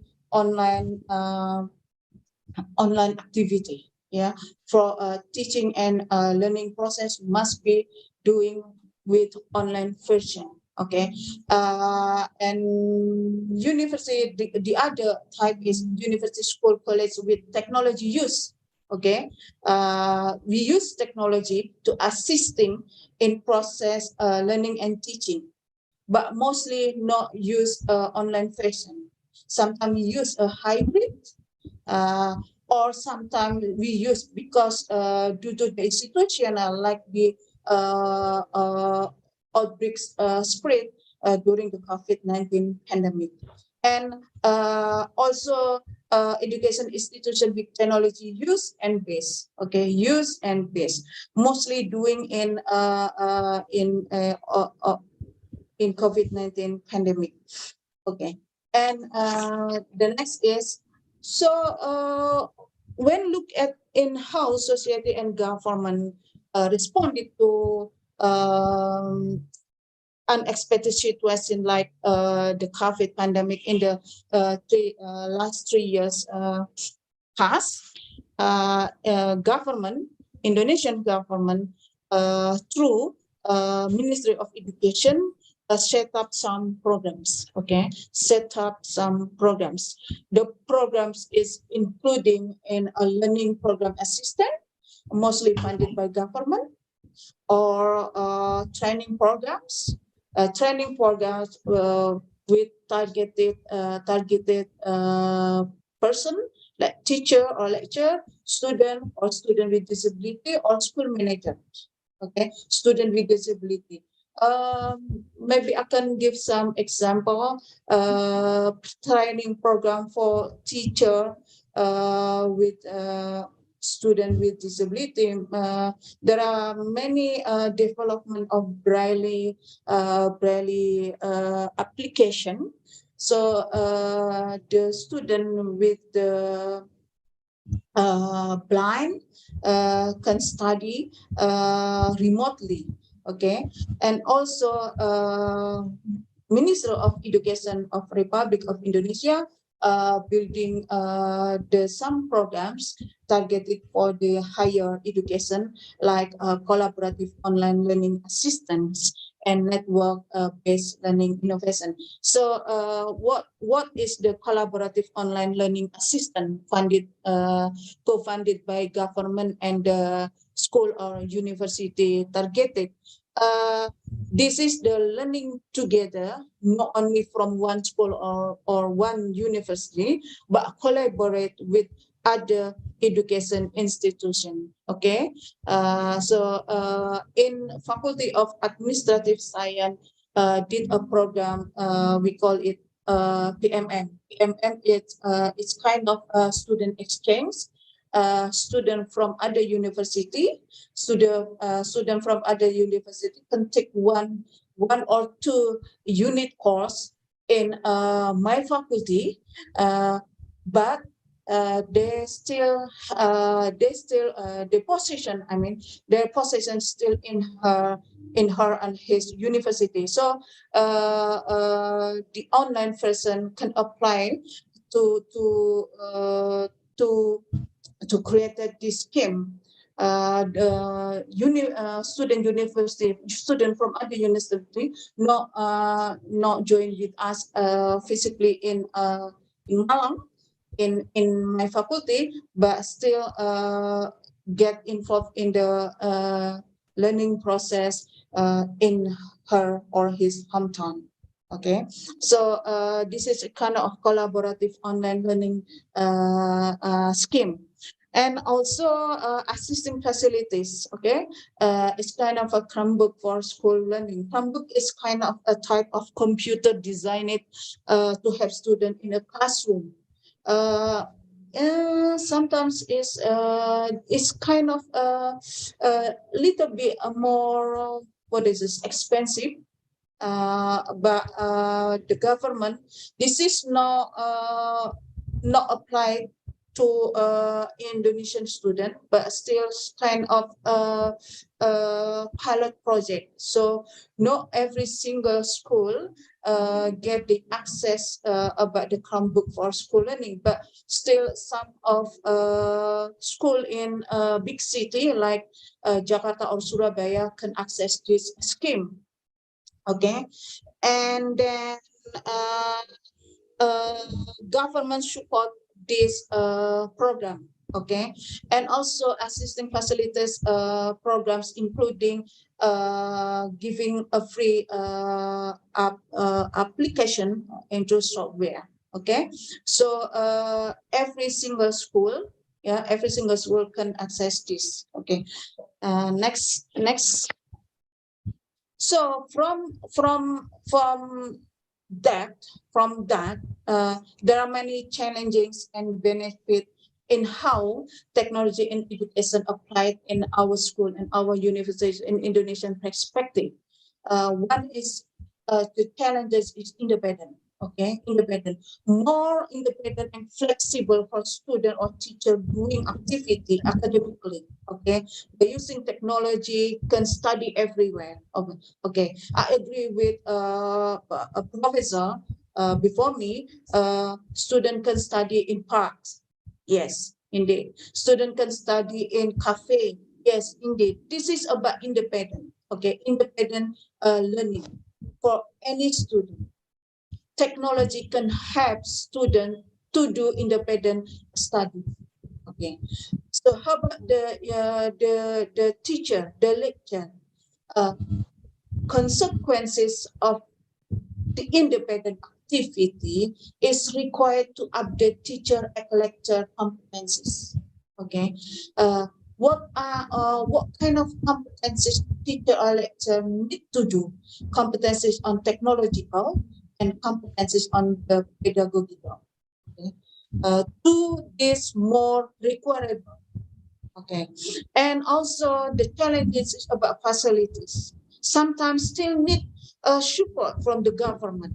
Okay, sometimes particularly for public school or school in remote area across the Indonesia, still hard to get facility. So government need to respond in the good way, in the best way. Okay, and also perhaps government can help to installing devices that technology can be accessed every time. Okay, and also the next is about financial. Okay, financial.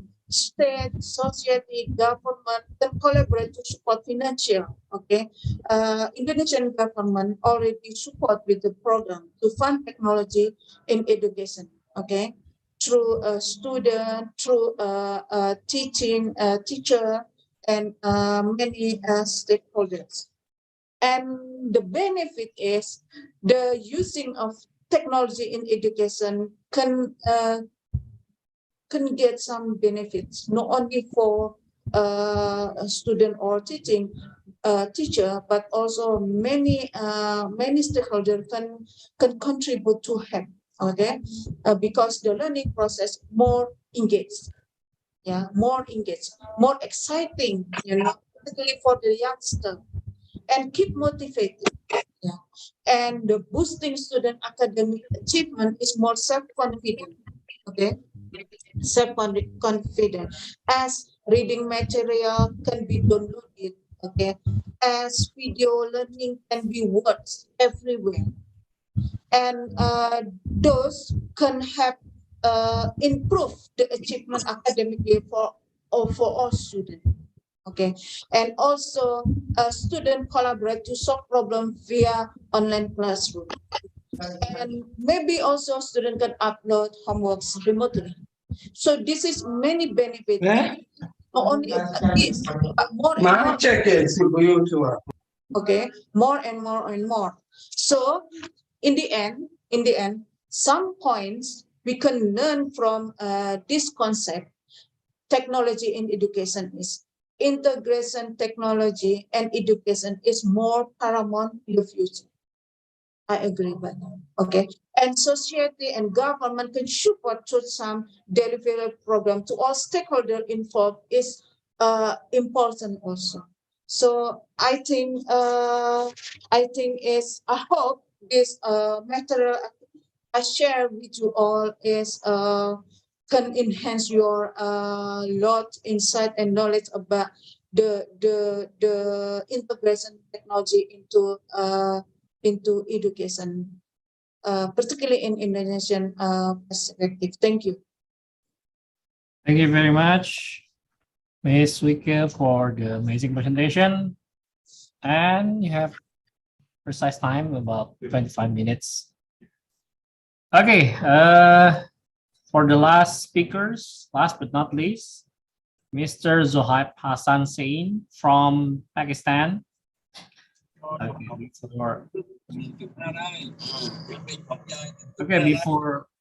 Before I start, before we'll move to the next presenter, I will read a little bit about Mr. Zohaib Hassan Sain biography. So Mr. Zohaib Hassan Sain is worked in many places. That's why he is an expert in practice. So on 2016, he worked at Beacon House Central Region, Lahore, Pakistan. On 2020, he worked at assisting CEO in consultancy of compliance audit in different industries. On August 2020, he also worked as assisting admin manager in trainings and audits. And Mr. Hassan also have so many achievements. One of it is MAL Fellowship Program on December 2020. And he also attends so many trainings like quality control or quality assurance course by Noor International University in Lahore, Pakistan. And he also joined professional affiliations such as Singapore Quality Institute. Okay, without further ado, Mr. Zuhaib Hassan Sains, time is yours.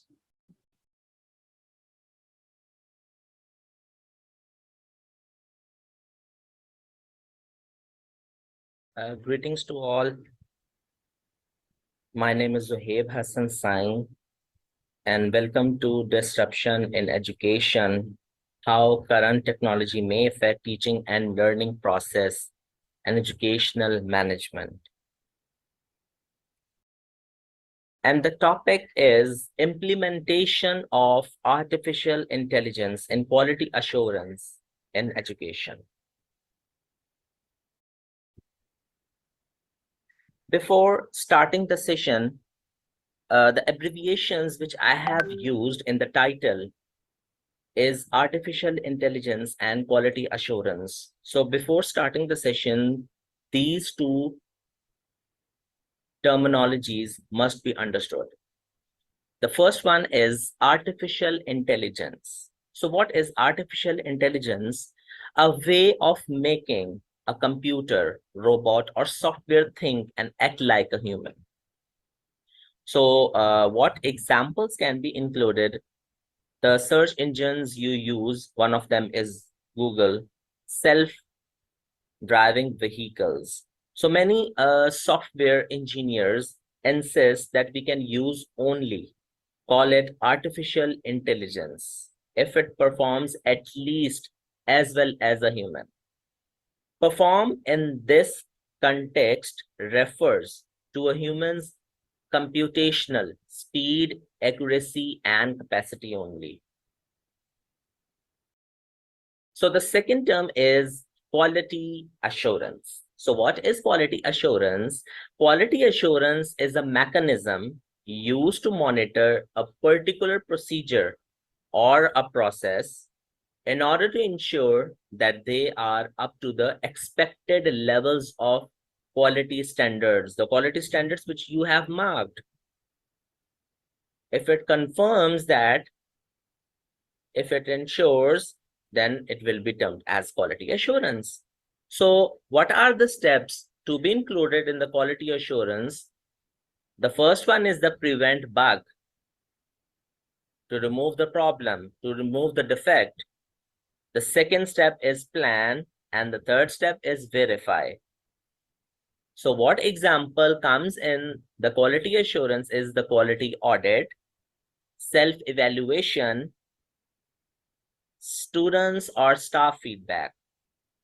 So this all includes in quality assurance. Okay, let's come to the introduction of this topic. I have explained each and everything in the slides, and after this session, the students can easily get these slides, and I have explained each and everything in these slides so that you can easily understand what is being written in these slides. The integration of artificial intelligence in quality assurance has emerged as a promising avenue for enhancing various aspects of education. Artificial intelligence technologies offer innovative solutions to streamline processes, personalize learning experiences, and improve overall educational outcomes.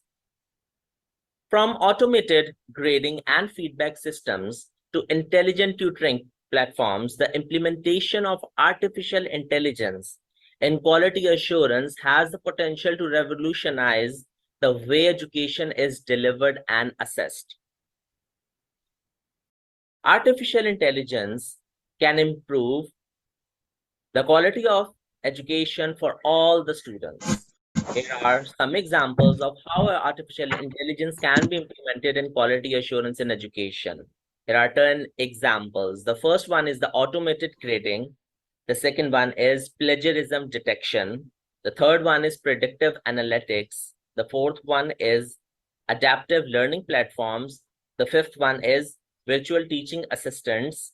Number 6 is data analysis and insights. Number 7 is quality control in online learning. Number 8 is accessibility support. Number 9 is proctoring and exam security. Number 10 is quality assurance auditing. So coming to the first example, that is automated grading. So artificial intelligence powered systems can be used to automate the grading processes, reducing the burden on teachers and improving the consistency, also analyzing student responses and providing feedback.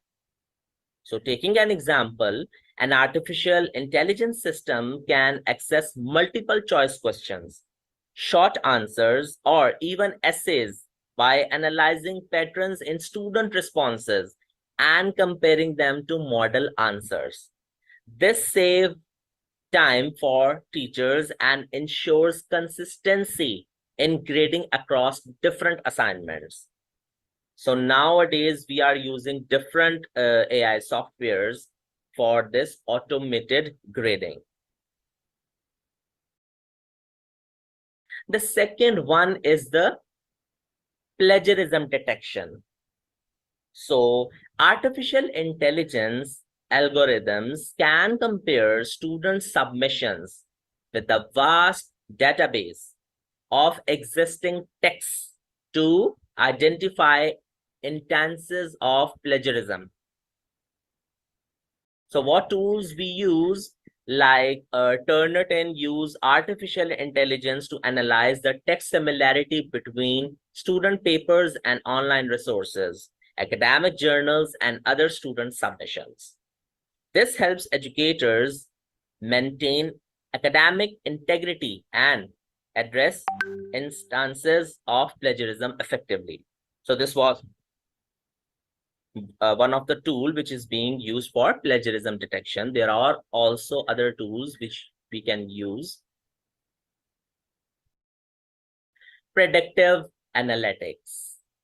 So in predictive analytics, artificial intelligence can analyze student data to generate predictive models that identify students at risk of academic challenges.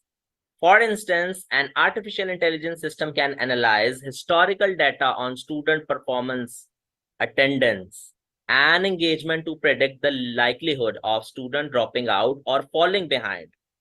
This information can be used to provide targeted interventions and support to help struggling students. So artificial intelligence softwares also predict analytics. The fourth example is adaptive learning platforms. Adaptive learning platforms are like smart learning systems that are designed to understand how each person learns best and then customize the learning experience accordingly. These platforms collect data about how a person interacts with the learning material, like answering questions or completing activities. They use this information to give feedback and suggest the best next steps for learning. So what it includes: Dreambox Learning, which is the math learning platform; Smart Sparrow, that is the adaptive learning platform for higher education; and as you all aware about the Khan Academy, online learning platform that provides adaptive practice exercises and instructional videos across a wide range of subjects. So you can easily use these platforms to get benefit for your education. Artificial intelligence can power adaptive learning platforms that personalize education based on individual student needs. For example, an adaptive learning platform can use AI algorithms to analyze students' learning platforms, strengths, and weaknesses. Based on this analysis, the platform can deliver customized content, suggest appropriate learning sources, and adapt the difficulty level of assignments to optimize learning outcomes. So the fifth example is virtual teaching assistants. Virtual teaching assistants refers to the use of technology and digital tools to support and enhance the learning and teaching experience in an online or remote learning environment. It involves the use of various software platforms and resources to provide assistance and facilitate effective instruction. Artificial intelligence-powered virtual assistants can support students and teachers by answering questions and providing guidance. For example, a virtual teaching assistant can be integrated into a learning management system or provided through a chatbot interface. It can answer student queries, offer explanations, and provide additional resources assisting students in their learning journey. This includes Google Bard and ChatGPT, which is the current revolutionized software which is being used by all the students, educators, institutions, researchers, and many others.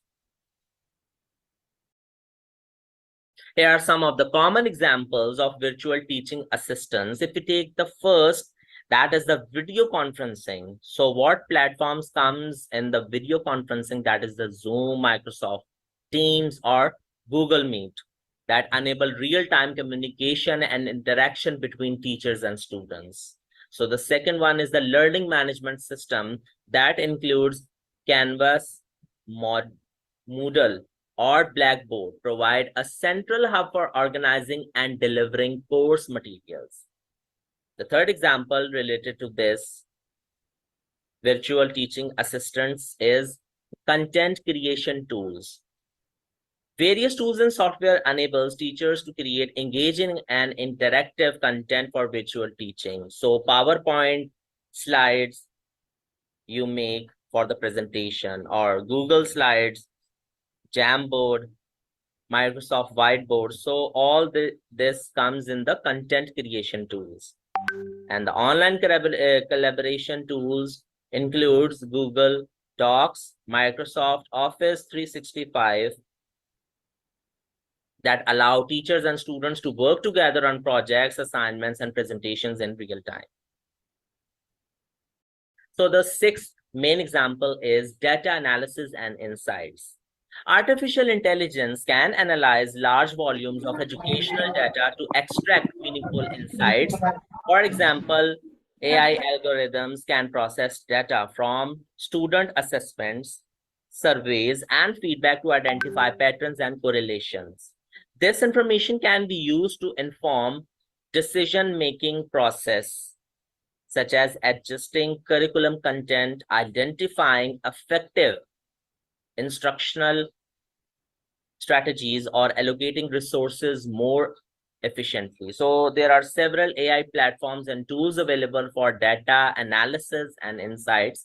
Here are some of the popular ones. That is Python with libraries. So Python is a widely used programming language for data analysis that provide extensive functionality for data manipulation, statistical analysis. R is a statistical programming language that offers a wide range of packages and tools for data analysis and visualization. Excel, Microsoft Excel is a widely used spreadsheet application that offers data analysis capabilities. It provides function, formulas, pivot tables for basic statistical analysis, data manipulation, and visualization. Power BI. Microsoft Power BI is a business intelligence tool that enables data analysis, visualization, and reporting. As you can see in the diagram below, all these explains the pictures in front of you. Okay, quality control in online learning. Artificial intelligence can monitor the quality of online courses by analyzing various factors. For instance, AI algorithms can assess the design of online courses, evaluate user experience, track engagement metrics, and analyze student satisfaction surveys.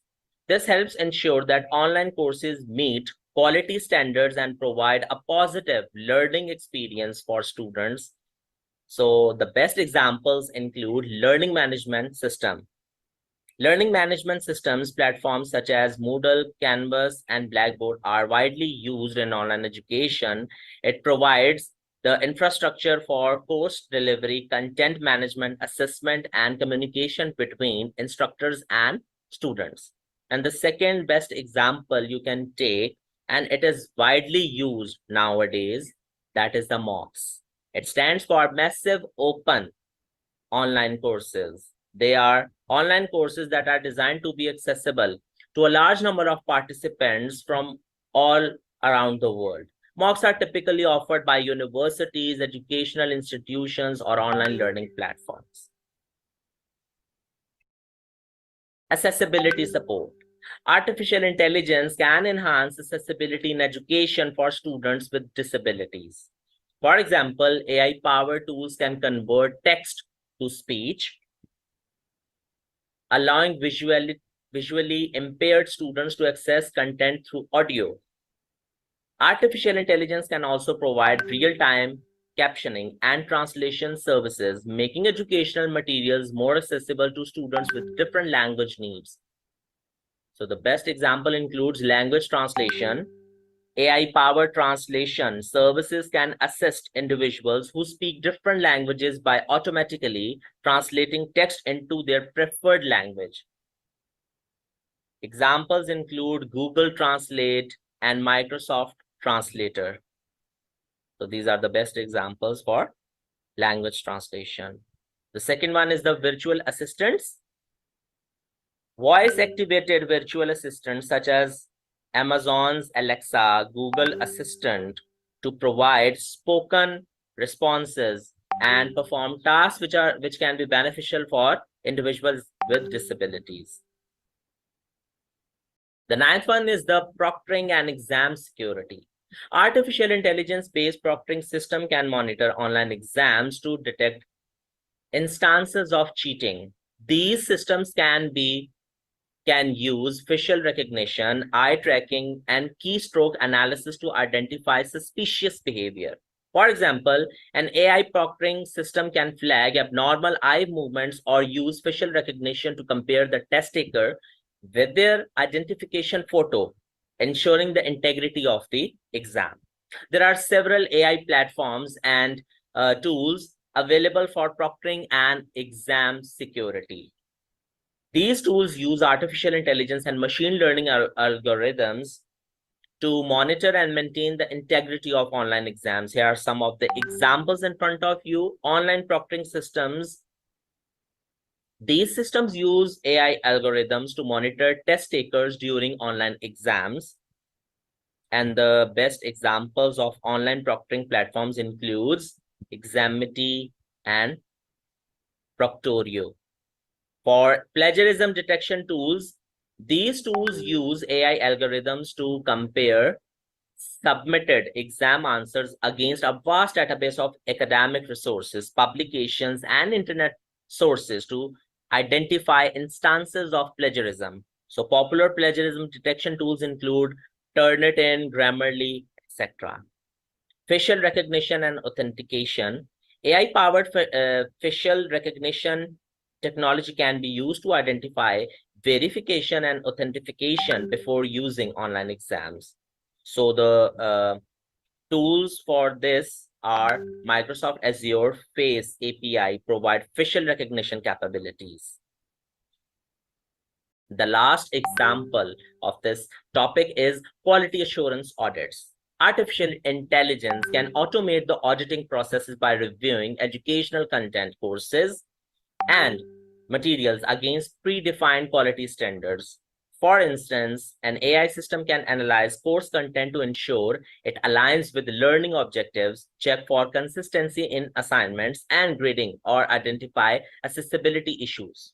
This streamlines the quality assurance process and helps maintain high standard in education. It includes Grammarly, a popular tool that uses AI to check grammar, spelling, and writing for content. The second one is testing, an automated testing tool that leverages AI algorithms to generate test cases and detect software bugs. These tools offer friendly interfaces and provide AI-powered functionalities to streamline quality assurance audits. As you can see, these are the main steps. This is called the PDA cycle, which is being followed in the quality assurance audits. The first step is the plan. The second one is the do. And the third one is check. And the last one is act. First you plan, then you do, then you check, and then you act upon it. You implement it. So this is the PDCA cycle.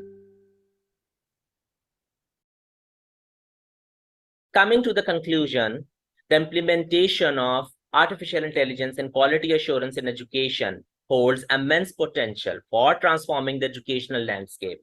Through automated grading and feedback, intelligence tutoring systems, learning analytics, plagiarism detection, chatbots and virtual assistants, adaptive learning platform, and data-driven decision-making, artificial intelligence technologies can enhance the efficiency, effectiveness, and personalization of the educational process. However, it is crucial to navigate this implementation with careful attention to ethical considerations, privacy concerns, and the need for human oversight. The collaboration between AI and human expertise can create a powerful synergy, ultimately empowering educators, students, and institutions to achieve improved educational outcomes and foster a dynamic and inclusive learning environment. As artificial intelligence continues to evolve, its responsible integration in quality assurance can pave the way for a future where education is more engaging, personalized, and impactful. We can expect to see even more innovation and effective ways to use artificial intelligence to improve the quality of education for all students. Thank you so much, and I will welcome your questions. Thank you.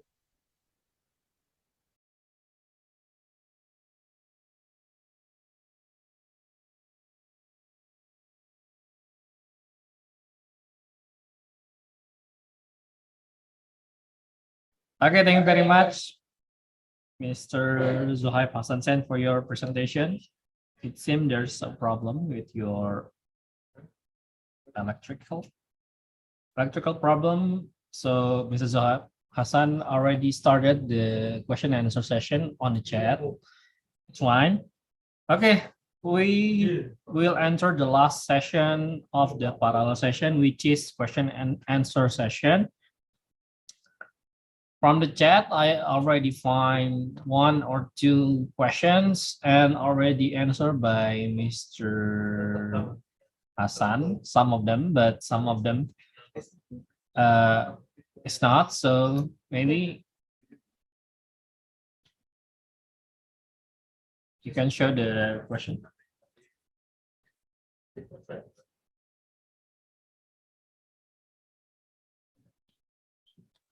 Okay.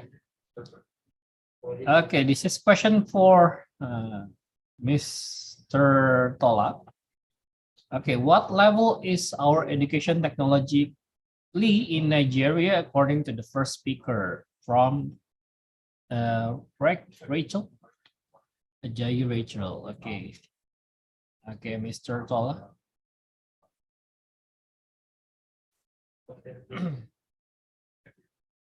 Mr. Tola, maybe you can respond to the question.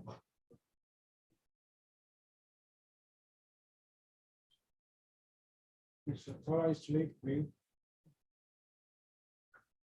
Hello, Mr. Tola.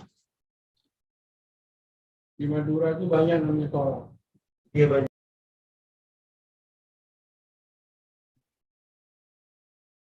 Yeah. Okay, because Mr. Tola is out of reach, let's go on to the next question.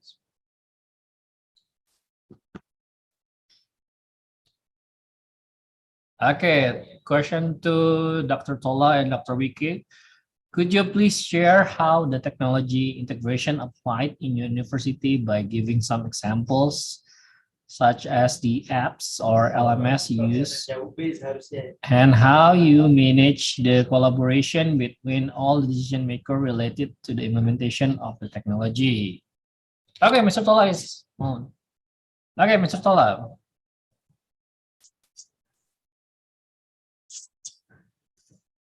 It's still mute, Mr. Tola.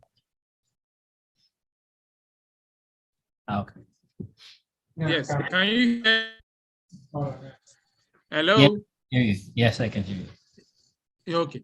I said that the level of technology in the country is still evolving, because I remember, based on our research, when COVID-19 came, the Minister of Education wanted all the public universities to start using LMS. We found out that the Union of Academic Staff told the minister that due to poor funding, all these facilities not available in most tertiary institutions. But based on COVID-19, a lot of money have been devoted into the development of learning management system in schools. In my university, before COVID-19, we're not really using LMS. But with the advent of COVID-19, we started with Google Form, and most of that we use Zoom and WhatsApp for students and for teaching and learning. That's what we are doing. Thank you. Okay, thank you, Dr. Tola, for your response. Okay, Dr. Wike. Yes, thank you for the question from Mr. Hasmadani Ahmad. Yes, as I mentioned before, that we have a program, student exchange. In terms of we use technology integration applied in our teaching learning process. We mostly use Zoom. We mostly use some applications such as Zoom or Google Meet or what is this? VLM, yeah. Dr. Tafik, we use VLM also, virtual learning management. Yes, okay. Some application also Google Classroom, because when the outbreaks COVID-19 pandemic, actually, mostly we stopped doing the face-to-face traditional scheme in terms of teaching learning process. So we do the remotely using some assisting technology devices, also application, but in other, when we back to the normal as we did before, before the outbreaks spreading, we still use both, but we do have also the program, the special program, a student exchange. Mostly we use the online application.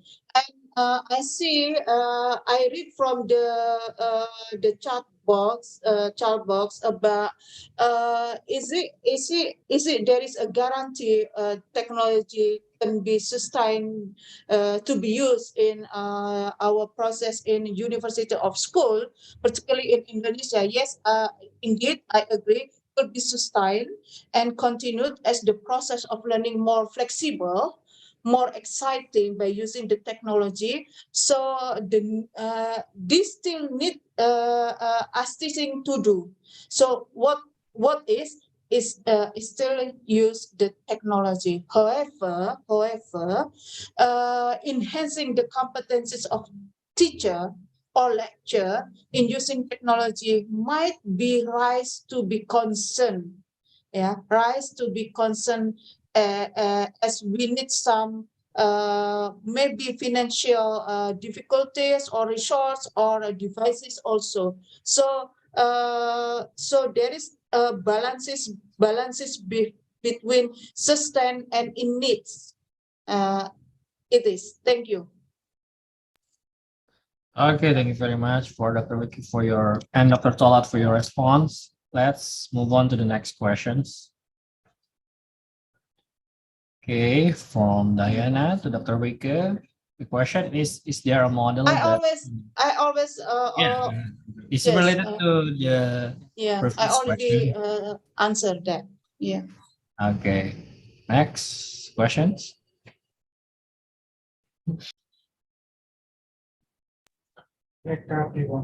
Okay, from Mr. Reka to Mr. Zohab, is there any limitation for AI as a lecturer?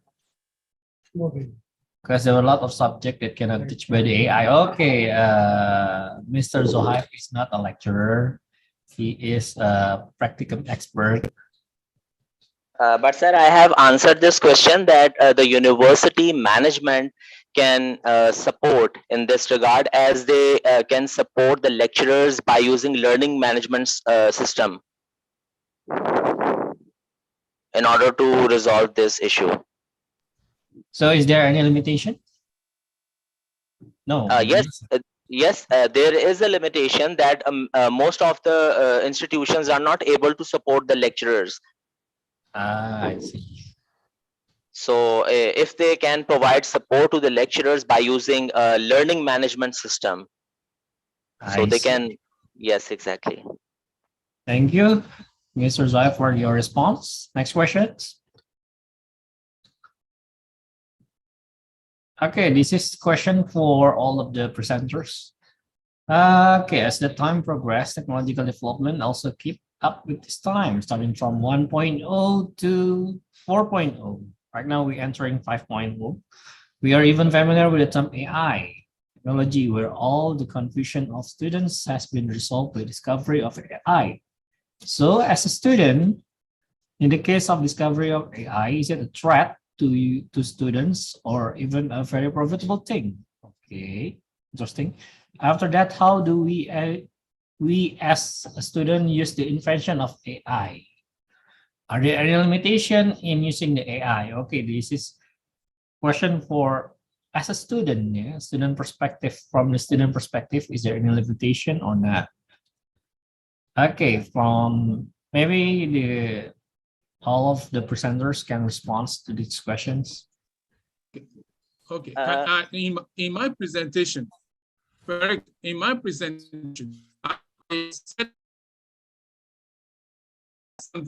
that some universities have decided to look at legislation on how students can use AI or ChatGPT, because people believe that it's an opinion that when students use AI, it removes thinking capability, academic writing from students. Another perspective is that AI is good, that it will allow students to have a kind of a knowledge, a kind of outline on what and what to do. And can I continue? Yes, sure. Hello? Yes, please. Yes. Another issue of AI being used by students is the issue of because it's believed that when students use AI, AI plagiarize works without giving a kind of references to those who have those kind of works. So that's why people believe that there must be a legislation on how AI could be used by students. Thank you. Thank you very much, Mr. Paula. Okay, maybe Dr. Claire here. No. Oh, no. Okay, Dr. Wike. As a student. Sorry, the question, what is the question is? AI as a student. Oh,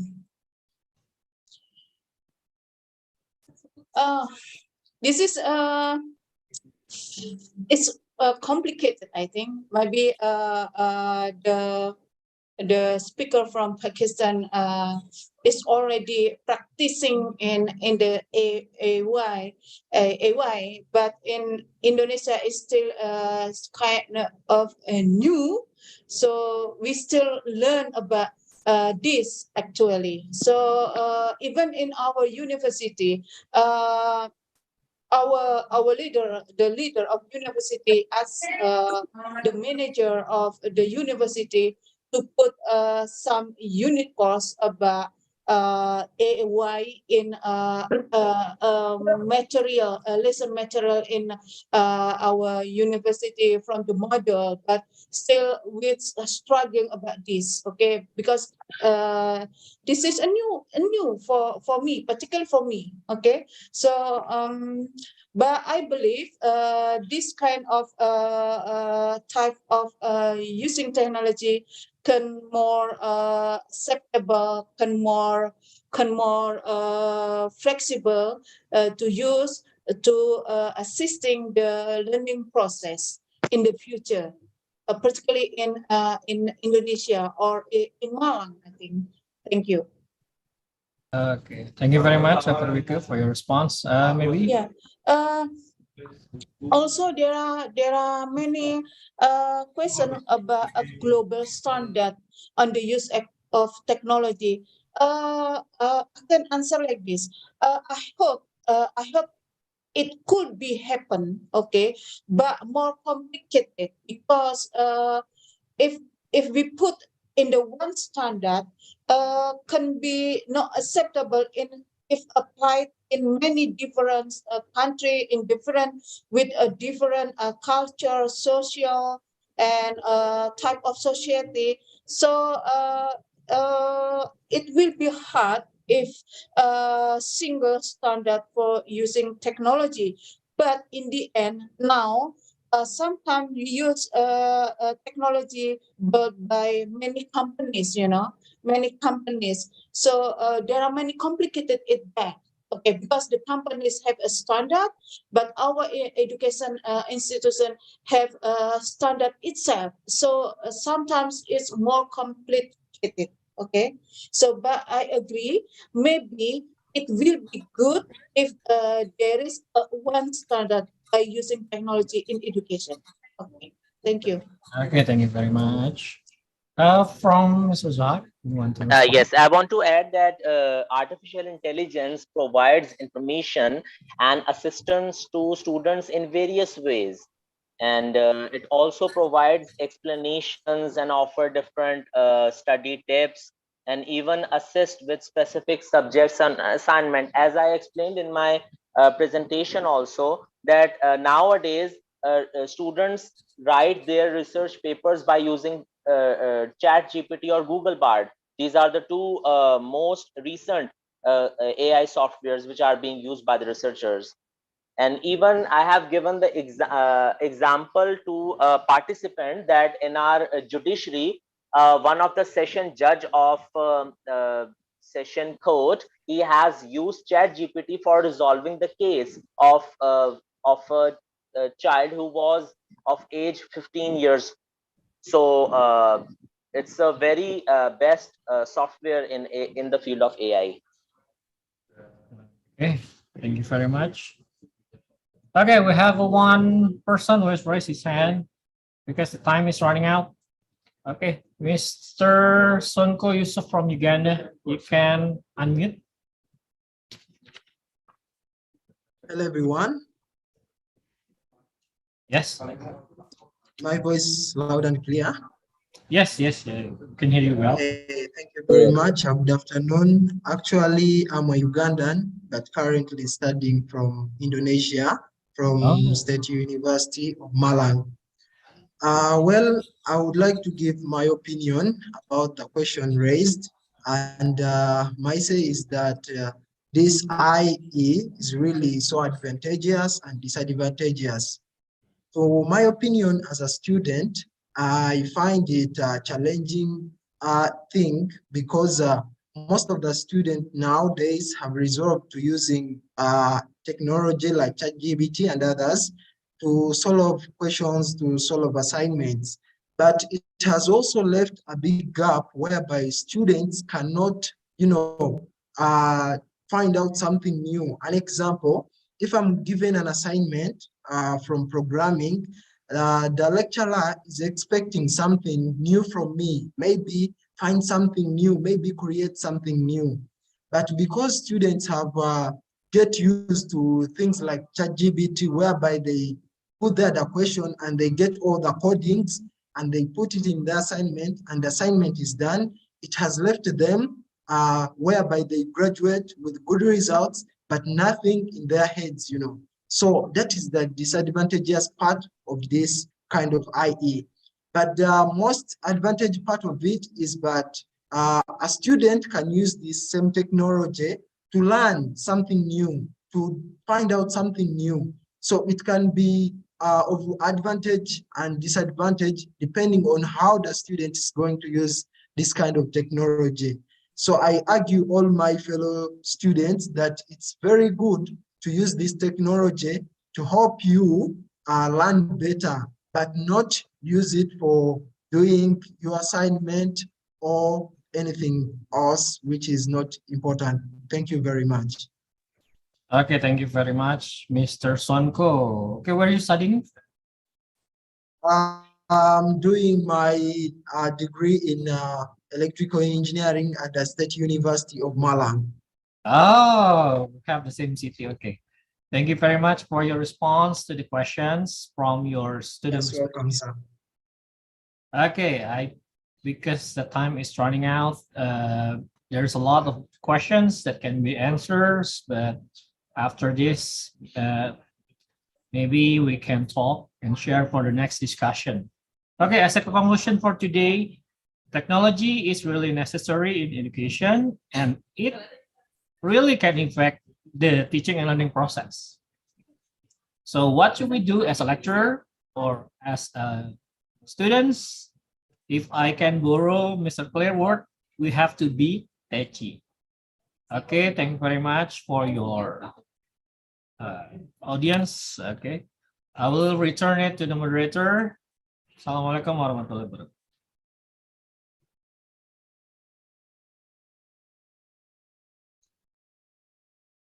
Thank you, Bapak Taufik Akbar Al-Fajri. Can believe that we've already reached the end of today's webinar. Such an astonishing discussion we have today. Lots of new knowledge from so many points of views. Tons of thanks to all the speakers and participants for today's webinar. Please give everyone a round of applause, please.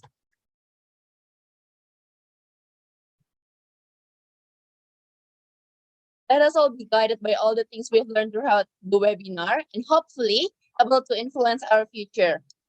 Now, before I forget, I would love to tell you all that we have a scholarship from Universitas Brawijaya, which was a scholarship that was open for all the foreign students that would love to have a chance to study the postgraduate program in Universitas Brawijaya.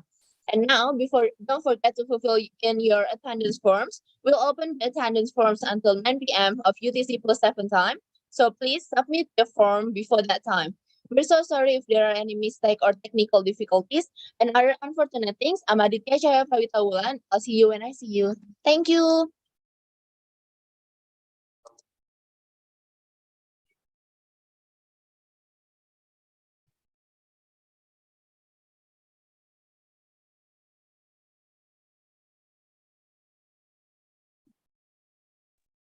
You have to scan the barcode to check the presence, your absence. Thanks.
she ran away in her sleep and dreamed of paradise,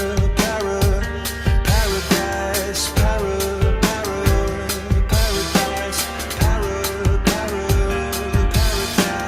Every time she closed her eyes.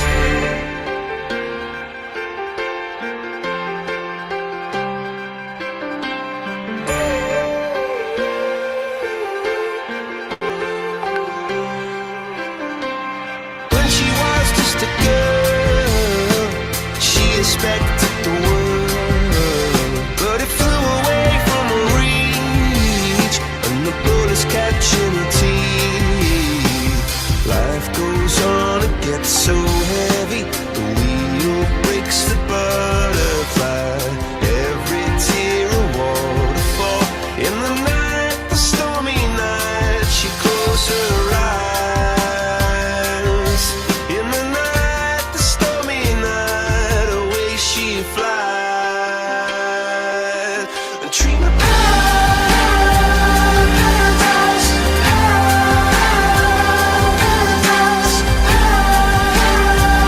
paradise. Oh, she dreamed of paradise,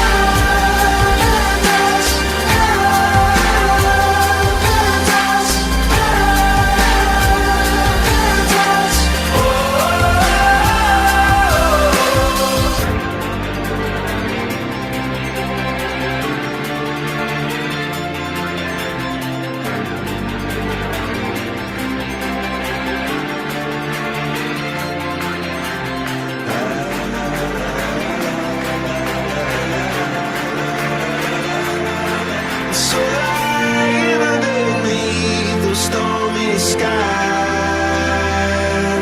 She said, oh, I know the sun was set to rise.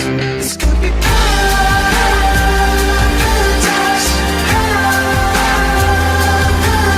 could be paradise. Oh, this could be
turning magical. I mean, she'd say everything you want to dream away. We are legends every day. That's what she told me. Turning magical. To me, she'd say everything you want to dream away. Under this pressure, under this weight, we are diamonds, and I feel my heart beating.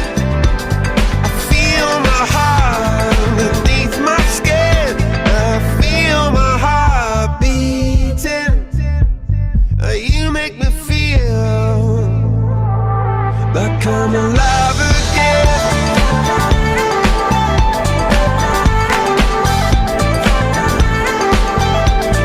Alive again.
want to dream away. Under this pressure, under this weight, we are diamonds taking shape. We are diamonds taking shape.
Come up to meet you, tell you I'm sorry. You don't know how lovely you are. I had to find you, tell you I need you, tell you I set you apart. Tell me your secrets and ask me your questions. Now let's go back to the start. Running in circles, coming in tails, heads on the sides apart. Nobody said it was easy. It's such a shame for us to part. Nobody said it was easy. No one ever said it would be this hard. Oh, take me back to the start.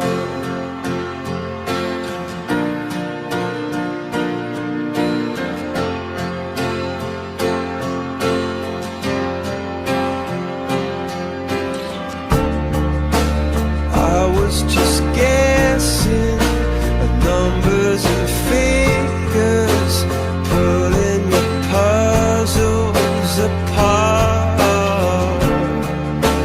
Questions of science, science and progress, did not speak as loud as my heart. Tell me you love me, come back and haunt me.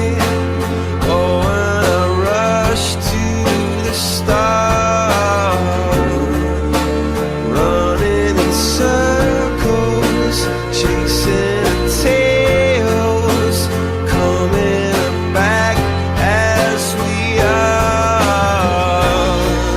Nobody said it was easy. Oh, it's such a shame for us to part. Nobody said it was easy. No one ever said it would be so hard. I'm going back to the start.